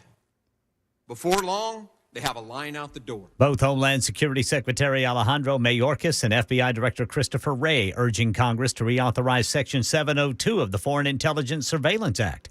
Low expectations for a high-stakes meeting in San Francisco. Karen Travers says President Biden has a sit-down with China's President Xi. China's relationship with Iran will be part of the discussion President Biden will have with China's President Xi today. The White House says it wants China to use its influence over Iran to get Tehran to rein in proxy attacks against U.S. forces and stop Iran from taking any action that could lead to an expansion of the Israel-Hamas war. China is Iran's top purchaser of oil, and the Biden administration sees that as giving the Chinese significant leverage over Tehran. Yeah, this will be President Biden's second in-person meeting with Xi since taking office. Maybe they should get a cup of coffee. Whit Johnson says they better do it today because tomorrow might be difficult at Starbucks, where thousands of workers plan a walkout over Red Cup Day. A massively popular promotional event when Starbucks gives out those holiday-themed reusable cups, typically one of the most profitable days of the year for the company. Thousands of unionized workers from hundreds of locations across the country are set to walk off the job. They're accusing Starbucks of refusing to bargain over staffing and other issues at a time when the company announced record sales. Starbucks says in a statement the union for those workers has not come to the bargaining table in more than 4 months. That's the latest news. Weather is next. I'm Ken Weaver, WTN News. For many of us, generators are becoming a must-have household appliance. From unpredictable weather to surprise outages, it's better to be safe than sorry. Generator Supercenter of Nashville offers fast and easy installations with 24/7 service and monitoring to all brands of generators and expert repairs done right. Our mission is to make owning a backup generator simple and easy. Visit your local store today or check us out online. Generator Supercenter of Nashville. We serve all Middle Tennessee.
Super Talk 99.7 WTN.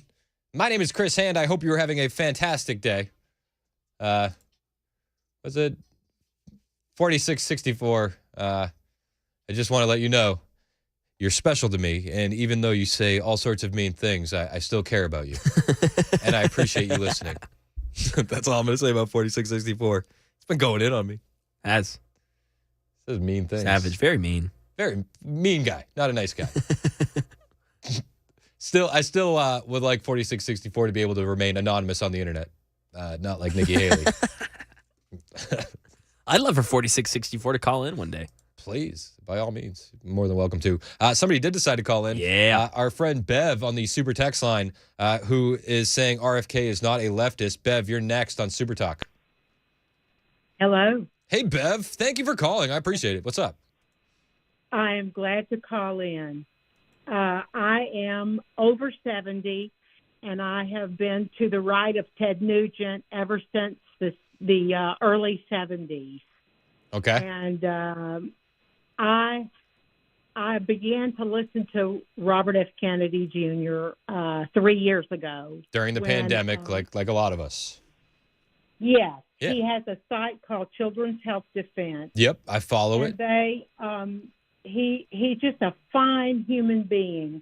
And I've listened to hours and hours, I would say dozens of hours that I've listened to him. And I've also listened to Catherine Austin Fitz, who's a good friend of his, who also is on, she talks about these issues that we're all concerned about. Mhm. But anyway, back to RFK. RFK used to be a liberal, and I know that he was because I heard him speak, 30 years ago on climate change. And he was one of the, save the whale people. And right, so I wrote him off.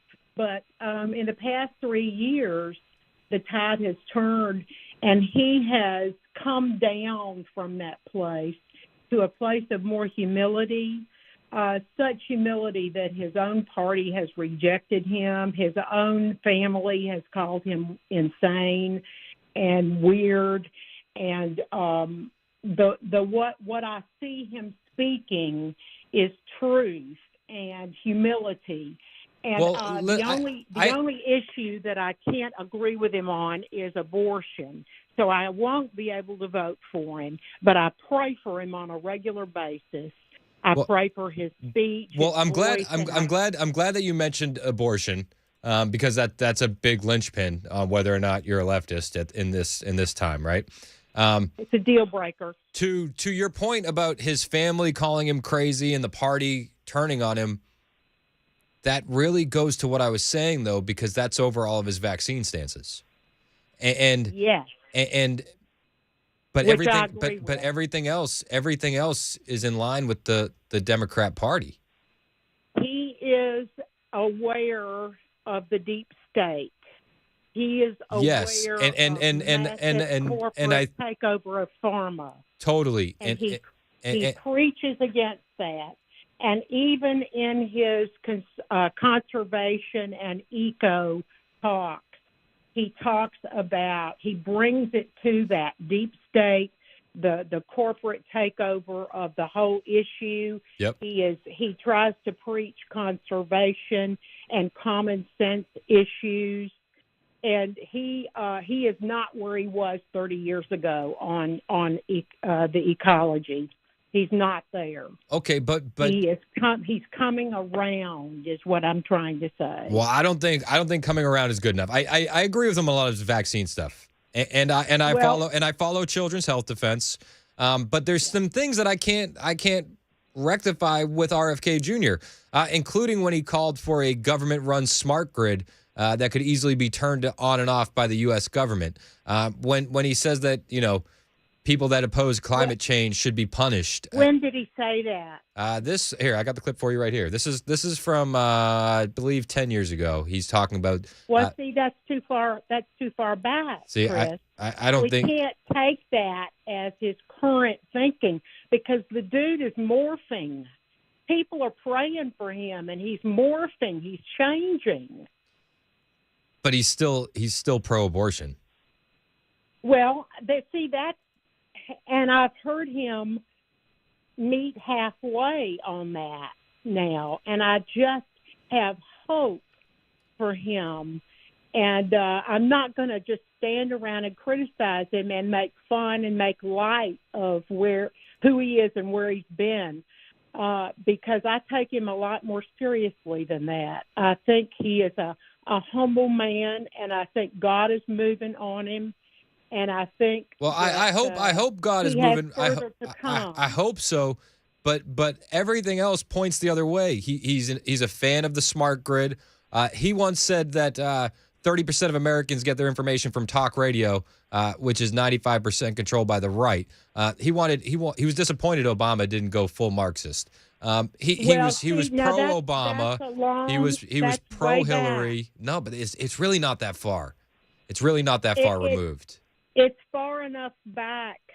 I'm taking him from the past 3 years, and that's all the further back I'm willing to go. See, I think because I know so many people who have come all the way from left to right, and their God is doing things in the world. Well, and we just don't need to hold him to account for 10 years ago.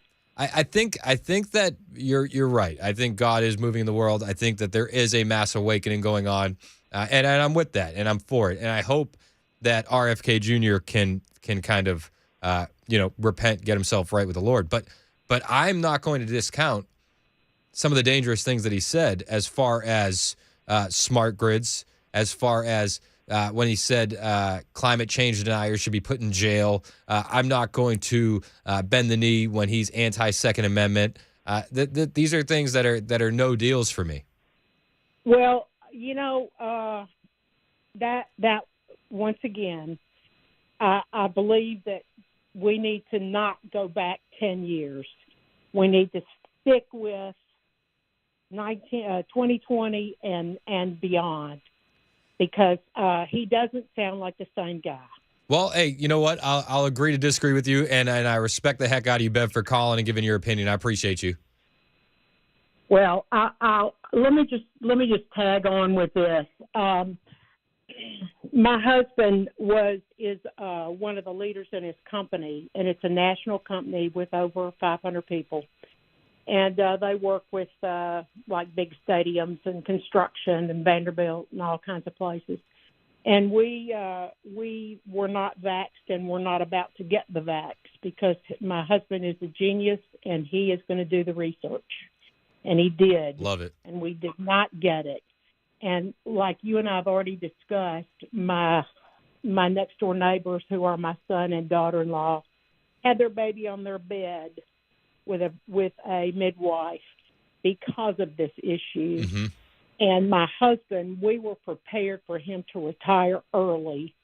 We were prepared to sell our house, which is in a nice part of the city.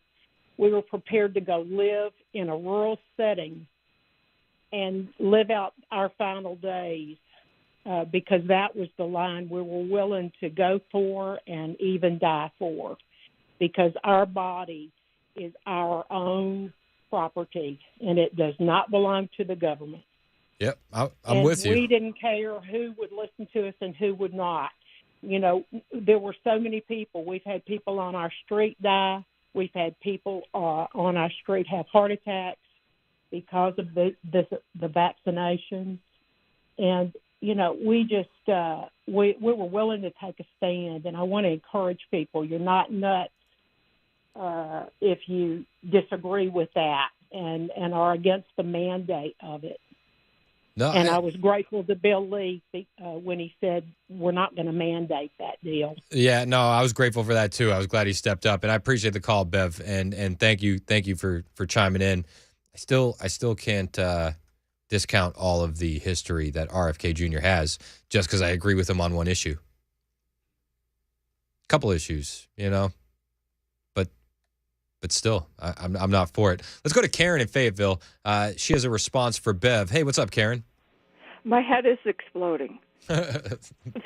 I'm sorry, but Bev drank the Kool-Aid, and it was nice that she deplored everything and everything, but I don't know what she's listening to, because every time I've ever heard of RFK, he has voted terribly for us.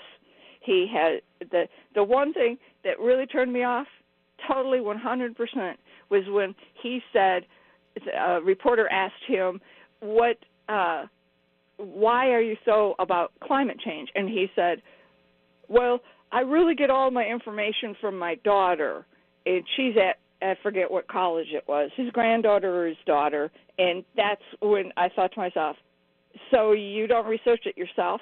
That's so typical. So if you respect somebody, like Bev is trying to tell all of us to vote for RFK because she did the research. You know, she's listened to all that radio or the whatever speeches. I mean, how the heck did she get that much information, and where you know, unless it's his own DVD or something. But it's just wrong.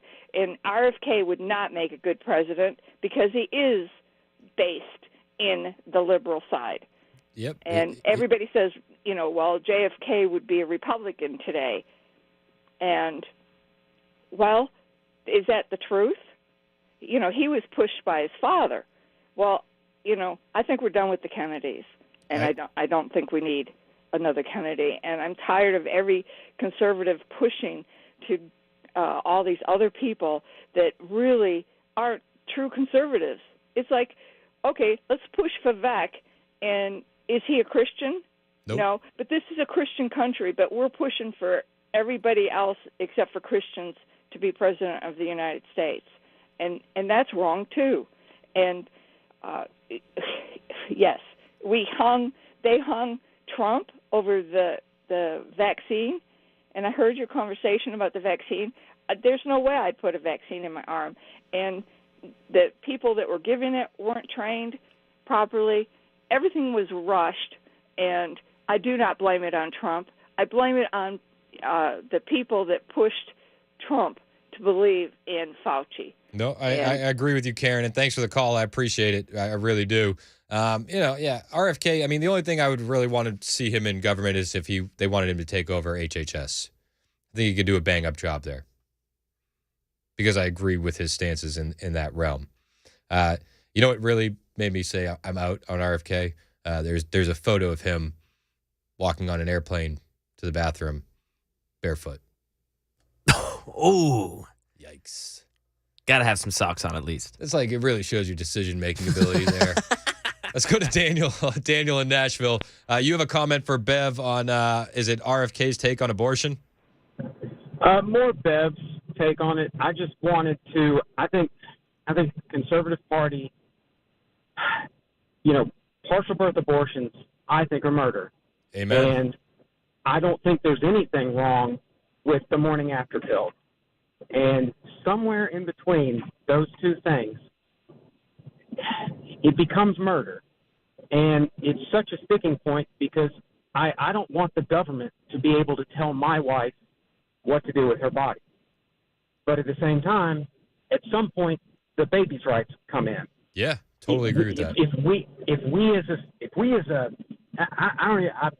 I'm very conservative when it comes to financials, and you know, I just want less government. Yeah. I'm more libertarian. Me and you both, and I think that's one of those things. It's like the more government involvement, the more crazy it is, right?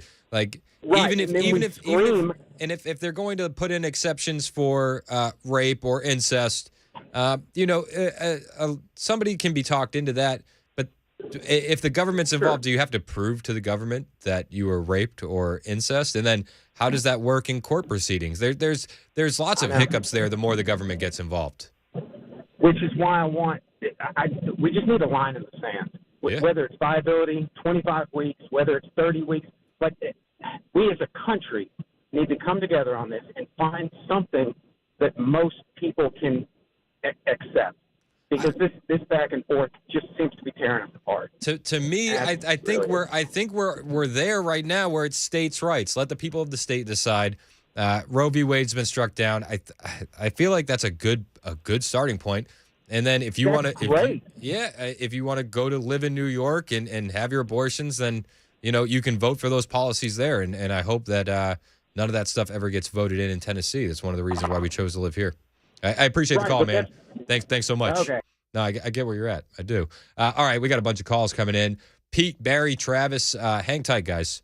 We're going to get to your calls next. It's 11:21 on Super Talk 99.7 WTN.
Still slow going trying to get to Nashville from Jolton. You got the right lane blocked 24 eastbound right there at the Harper Road overpass by a crash. Congress is getting an update on worldwide threats, and a controversial politician here in Middle Tennessee has resigned. These stories are more at 11:30 on Super Talk 99.7 WTN. Thank you, Ken Weaver. It is Super Talk 99.7 WTN. I mean, listen, I don't think... I appreciate all the calls. Bev, actually, let me say this. Bev texted back in, and she just wanted to clarify that she can't vote for RFK until he changes on abortion. No Kool-Aid here. So Bev is not drinking the Kool-Aid. I do want to stick up for Bev because, She called in. She shared her opinion, and I'm with it. And I shared mine. I don't think RFK is right-wing at all. He agrees on a couple of deals that we like. It seems like a lot of conservatives cling to. But, I mean, RFK Jr. also said that he thinks the new Green Deal is important, it's good, and we ought to be pursuing it. That's RFK for you. So, I don't know. You decide. Let's go to Barry in Middle Tennessee. You have a comment on RFK. You're next. What's up, Barry? Yes. Actually, I have a comment on abortion also. RFK is from the line of John F. Kennedy. John F. Kennedy did not do too good when it comes to the Soviet Union. He gave a lot away in Cuba, and that because the simple fact is he didn't have enough backbone to look at the Soviet Union and say, no, you better take and turn these here chips around and head back the other way because we're not going to back down from you. Now, Robert Kennedy is in the same line. Most people don't have enough backbone to stand up to our enemies in that and say, no, it ain't going to be. And that's where Joe Biden is. He don't have no spine and ain't never had no spine. And just so you know, I'm an old man, been around a long time. And as for abortion, first thing is, I want you to know, I'm a veteran, but above a veteran, I'm a Christian. Amen. And the Bible says at the moment of conception, and when you take that life right there, you're a murderer. I don't care who you are. If you vote for that person, you're a murderer because simple fact is I had to look at somebody I know most of my life in Middle Tennessee here and told them I wouldn't be voting for them in 2008 because the simple fact is their party, which is Democrat Party, said they taken back abortion and they taken back a homosexuality and all these here things. And I told him I won't be voting for you. And he looked at me and he called me by my name. And he said, but I'm a Christian. I said, but then, David, vote as a Christian. Come out of the Democrat Party and run as a Christian. You don't have to take and be some other party. And if you got to take it as a Christian, stand up for what's right. Hey, I get where you're at, Barry, and I really appreciate your call, man. I totally get it. I totally get where you're at. And I think that he's right. Joe Biden has no spine. Also, that's why we have China now building up in Cuba the way that we had the Soviets. History, it doesn't exactly repeat, but it rhymes. Let's go to Travis in Manchester real quick. You're next on Super Talk 99.7 WTN. What's up, Travis? Hey, man. Just to defend Bev a little. Karen mentioned when she called in that Bev was trying to get us all to vote for RFK, and actually, you just said it. What she said was that she couldn't even vote for him herself because of his stance on abortion. So yeah, totally. I think she was just making the observation that he has pivoted his position on a lot of issues in recent years, and I would say that is an accurate statement. Yeah. I've kept up with RFK for a long time, and in the last 3-4 years, I have seen him make a pretty big pivot on a lot of his stances on issues, and I also just want to point out I believe there's a huge difference between a leftist and a liberal. Your leftists are your social justice warrior types and cancel culture idiots. I don't think RFK is a leftist.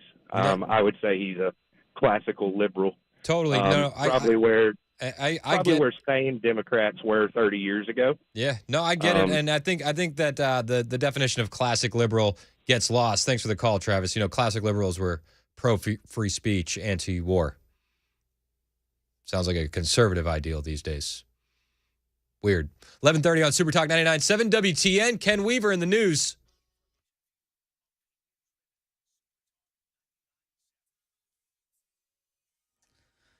$11:30 on the dot. I'm Ken Weaver with your top stories. And I-24 eastbound still slow go through Jolton. Right lane blocked there at the Harper Road overpass by a crash.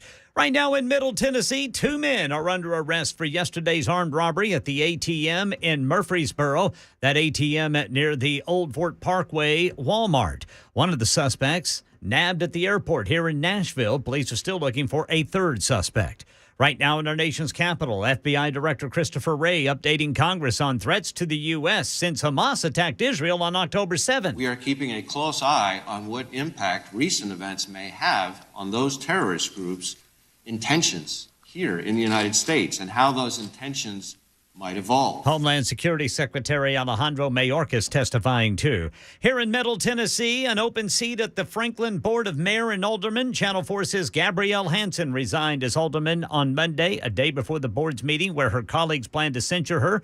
Hansen is swirling in controversy from self-proclaimed Nazis supporting her run for mayor and when she claimed the Covenant school shooter was involved in a love triangle with school staff, a claim that angered grieving parents of slain children. That's the latest news. Weather's next. I'm Ken Weaver, WTN News. One of the big words being thrown around in the investing world right now is this one. You may have heard it. Fiduciary. The idea that the investment advisor has to keep your interest first when they give advice. Now, it's being used in a marketing sense right now, and one of the things that I found fascinating, there was a study by the University of Southern California and Indiana University. They looked at investment advisor portfolios and they found that they were making basic academic mistakes in the management of their own portfolios. And the question that they asked was, if they can't even keep their own best interest first, how are they going to keep your best interest first? That was the question. Now, one of the things that we do at Paul Winkler Inc. is every one of our offices, 10 offices, is run by a degreed planner, number one. But we go way beyond the call of duty when it comes to fiduciary and making sure that we're using academically sound principles in investing. Evidence-based. In other words, it's backed by a lot of this is backed by Nobel Prize winning research. To learn more about our approach to investing in financial planning, go to paulwinkler.com and set up a free 15-minute phone call or call 615-851-1950.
Hey, it's Chris Hand from my friend Jan Whitfield and Dental Plans with Jan. How many employees do you have working for you?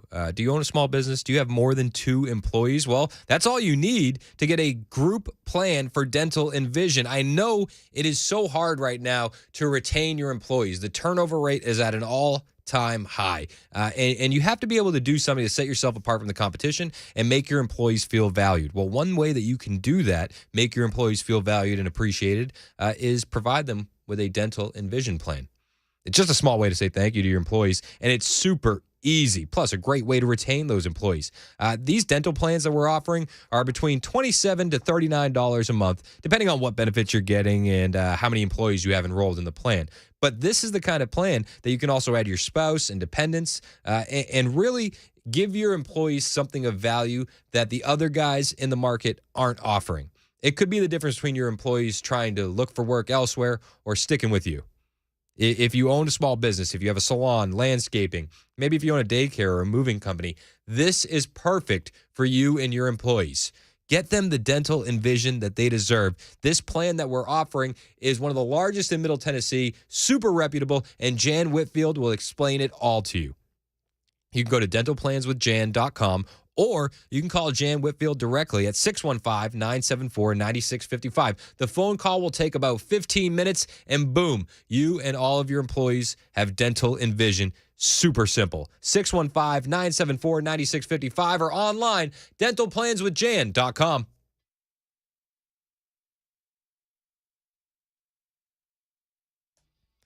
$11:37 on Super Talk 99.7 WTN. My name is Chris Hand. So earlier we were talking about Nikki Haley and her threats to get rid of anonymous speech on the internet. And it's really flabbergasting. When I get into office, the first thing we have to do, social media accounts, social media companies, they have to show America their algorithms. Let us see why they're pushing what they're pushing. That's not a bad idea. We should know what social medias are pushing and why, but then she jumps the shark. The second thing is every person on social media should be verified by their name. That's, first of all, it's a national security threat. When you do that, all of a sudden people have to stand by what they say, and it gets rid of the Russian bots, the Iranian bots, and the Chinese bots. And then you're going to get some civility when people know their name is next to what they say. Accountability. And they know their pastor and their family member is going to see it. It's going to help our kids, and it's going to help our country. Yeah, it's going to help our country. All right. The end of anonymous speech online. Now, earlier when we had that, we were talking about that. I got a text from a man named Arpad who says he was born in communist Romania. And he's appalled at what was happening to this country and Mrs. Haley speaking of these things. And I said to my boy, I said, his first-time texter, I said, man, call in. You probably have a story to tell. And Arpad did call in. You're next on Super Talk 99.7 WTN. Thanks for calling in, Arpad. Is it Arpad or Arpad? Arpad, thank you very much. Thank you for taking the call. It's absolutely appalling. This is exactly what my parents warned about. I was fairly young when communism ended in Romania, but I remember the memories, that we used to have carpets on the walls for sound insulations because we were afraid to talk in our own homes because our neighbors would report us, And I have family members who were political prisoners, and that's where this talk takes you. It's absolutely essential to have the right to speak freely and anonymously, whether that's on internet, on radio, or whatever, because that's really the backbone. That's sort of like the cure that can cure the cancer of bad thought. Bad thought needs protection. Good thought does not, right? Amen. Whenever a government is pushing for its ideas to be protected, that immediately tells you that the ideas are bad because good ideas don't need protection. Exactly. Have trust in people, who vote, who go and work and do everything. They have to hear all ideas in the free market of ideas. And then even if it's coming from anonymous sources, don't be afraid of ideas. You have the power to reject them in your mind, right? So, yeah, it's absolutely appalling where this country have gone in just the last 10 years. Everything has changed. It's mind-boggling. Does it feel like a communist takeover to you? Slowly but surely, they're chipping away our rights, both from the left and the right. Let's be honest, both from the left and the right. Now, it's more on the left. Now, I agree. And that's a shame, for our Democrat people in here. But you have to point out on both sides, because if not, it's the uniparty, right? The two-party system, in my opinion, has to go because it's becoming a uniparty. And then on both sides, some people talk out, share ideas. but this is disgusting what's happening. And I don't know, like, I'm afraid for this country because there's nowhere else that we can go, right? So my immigrant friends who came here because you love this country, you have to speak up. You have to speak up what you're seeing here because it's echoing very, very bad things that you probably got away from. Well, I mean, and there's a lot to unpack in what you said. It's like you mentioned the uniparty. It does sometimes feel like the left wing and the right wing are the same bird. And I think that it's important to call out conservatives, quote unquote, conservatives like Nikki Haley, who are pushing these kind of dangerous ideas that seems like it's slow walking us to a social credit system like communist China. Exactly. Do you feel like immigrants around the country are taking note of this, or do you feel like you're in the minority? I feel like I'm in the minority, but maybe I have to speak up more because there probably would be more of us. But we're not doing our job. Those people who came here legally, who went through the hoops and loops, who love this country, we have to speak up more. Yeah, we have to speak up more because we came for the love of this country, and we have to do our fair share to protect it. Yeah, I mean, and it seems like at least from the immigrants I meet, more of them value the Constitution than your average American citizen if you immigrate here legally. Absolutely. It's the founding document. It's the biggest difference between any country. If you look at any other constitution, it usually limits the power of the people, what you can do, what you're not supposed to do. The U.S. Constitution is very different. It limits the power of government, right? Everything is up to you, and it limits the power of government. And it's a unique structure that we have to protect, and it should be essential for us. This should not be upon party lines, right? Just free speech, the freedom to protect yourself. This should be like, how can you even argue against this? This is mind-boggling. It's day one stuff. This is day one. Yeah. Yeah. And where are we going next if we are talking about these very basic rights that, the U.S. used to be the shining beacon, the light. I remember we smuggled in movies in communist Romania, going to the basement, one television per probably 40, 50 people, black and white, to put the cassette tape in, we watch it, wow, it's so amazing, America. Beacon of light, that's what we used to be, right? And where is this taking us? I don't know. It's going to be, where are we going to be in 25, 50 years if we head this way? Well, and it's absolutely frightening to think about where we'll be in 25, 50 years because how far we've moved left in the last 10 years is shocking. Yes. And my friends on the left, please understand. Any president, any future government can do a bait and switch on you. And they can switch on you. They just take the power away while you're in power, take the power away from the people, more and more and more. And you happen to agree because it's your side. Yep. Or we happen to agree because it's our side. Well, then they make a bait and switch, and everyone's messed. Well, and what do the communists say? The useful idiots get it first, right? That's true. Very true. Yeah. Hey, man, I really appreciate your call, and I really appreciate your input and your perspective, Arpad. You are welcome to call into the show anytime, my man. Thank you so much. It seems like the immigrants that come to this country that have seen communism firsthand are more aware about the dangers we're facing than anybody else. And they're more ready to defend the freedoms that we almost take for granted than anybody else. It's unbelievable. And I love the community that we have here that we've cultivated at Super Talk 99.7 WTN. I love the freedom-loving people that call in and text in. And, Arpad had texted in earlier and brought up, what he was fearful of and what he had seen. I told him to call in. And as Arpad is on the phone with us, we get another texter, 7176, who says, this guy from Romania is right. I'm from Costa Rica. I am an immigrant, and I've spoken to many Latinos and shifted their friends to the Republican Party because the Democrats are making this country what we're escaping. And I said to that person, call in, and they're on the line now. Solano in Nashville, you're next on Super Talk 99.7 WTN. Thank you for calling in. When you hear what Nikki Haley says, are you fearful that what you fled is coming here? Absolutely, 100%. It is I am second generation. My kids are third generation in the United States. I'm married to a Colombian. Not Colombia, Tennessee, but Colombia, South America. Yeah. And it's the same thing. We are leaving these communist, socialist countries, and we come here to the United States to be free. And all of a sudden, in the past 10 years, we found out that, everybody is like they've been working with our kids, for almost 15, 20 years, and we didn't notice what they were doing. So right now it's like we got to get the country back, and guess who's taking the country back?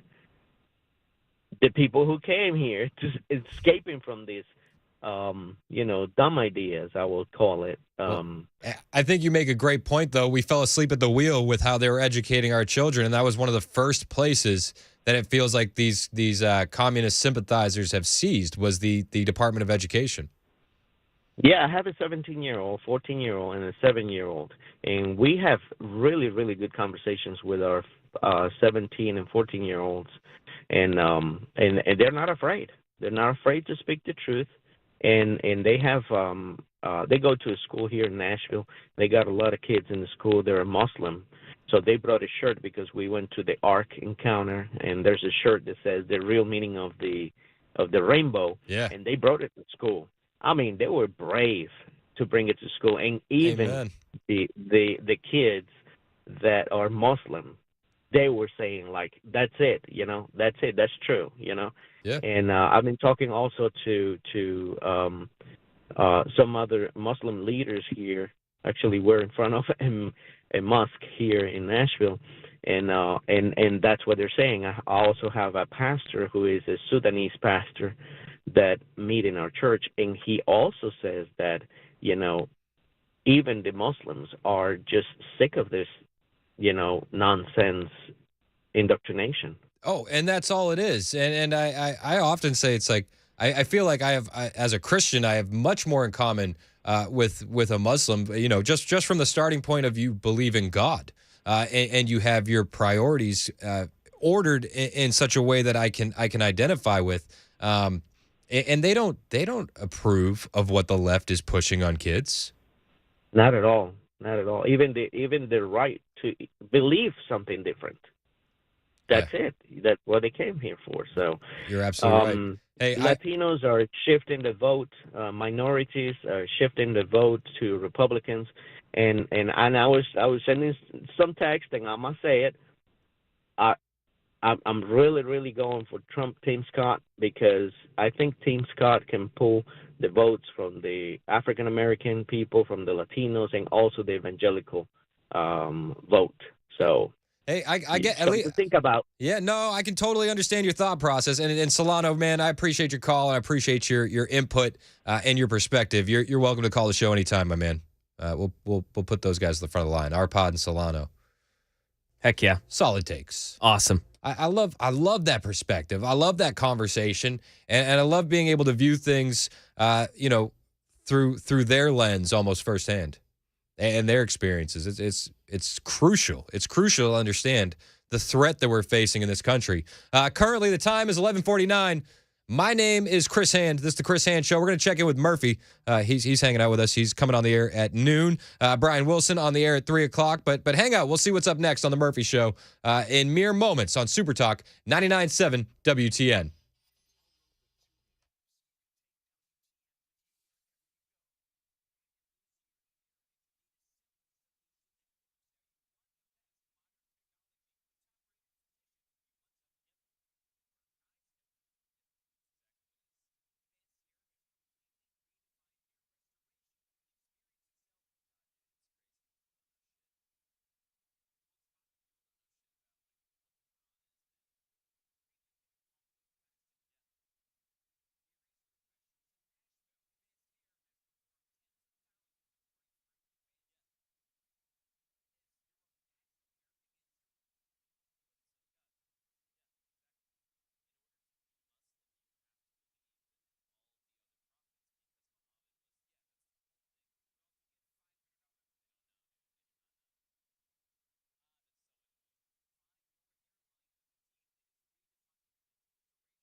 11:56 on Super Talk 99.7 WTN. My name is Chris Hand. Matt Murphy in the building. Hello. Hey, Mr. Hand. How are you doing, sir? I'm here, present and accounted for. How you doing? Good. You having a good day so far? So far, so good. I said to you just a moment ago, I can't complain, but I mean, I probably could, but nobody cares. So there you go. You got some. I'm excited. Yeah, you got a big show today. I'm excited. Another big show for Matt Murphy. Do you want to tell us what's coming up on the show? So, Tim Burchett will be here at 1:35. He will talk to us about what went down regarding his altercation with Congressman Kevin McCarthy. Has he had the kidneys checked out yet?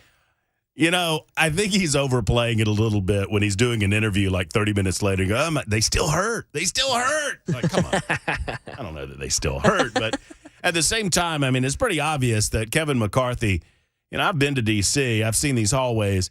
You could avoid Tim Burchett if you wanted to avoid Tim Burchett, regardless of the motivation behind the kidney jab. There was obviously a physical altercation that he wanted to happen. So we got him on at 1:35. Cameron Sexton on in the 2 o'clock hour. The Speaker of the House is going to respond to accusations that he's kind of overinflating whatever bill he suggested would have happened in the special session. But right at the top of the show, we have an incredibly special guest that I am excited to converse with. His name is Pat Boone. And if you don't know who Pat Boone is, I don't know what to tell you. He has been, this is a guy who is the biggest star in the world at one point.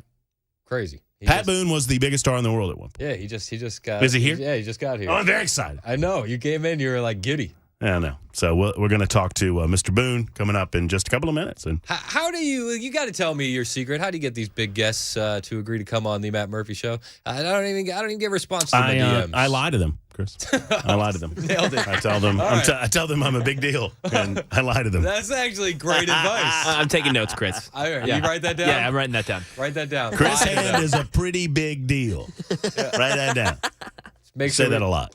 So the trick is lying to them. Got it. All right. Well, I'm excited. I can't wait.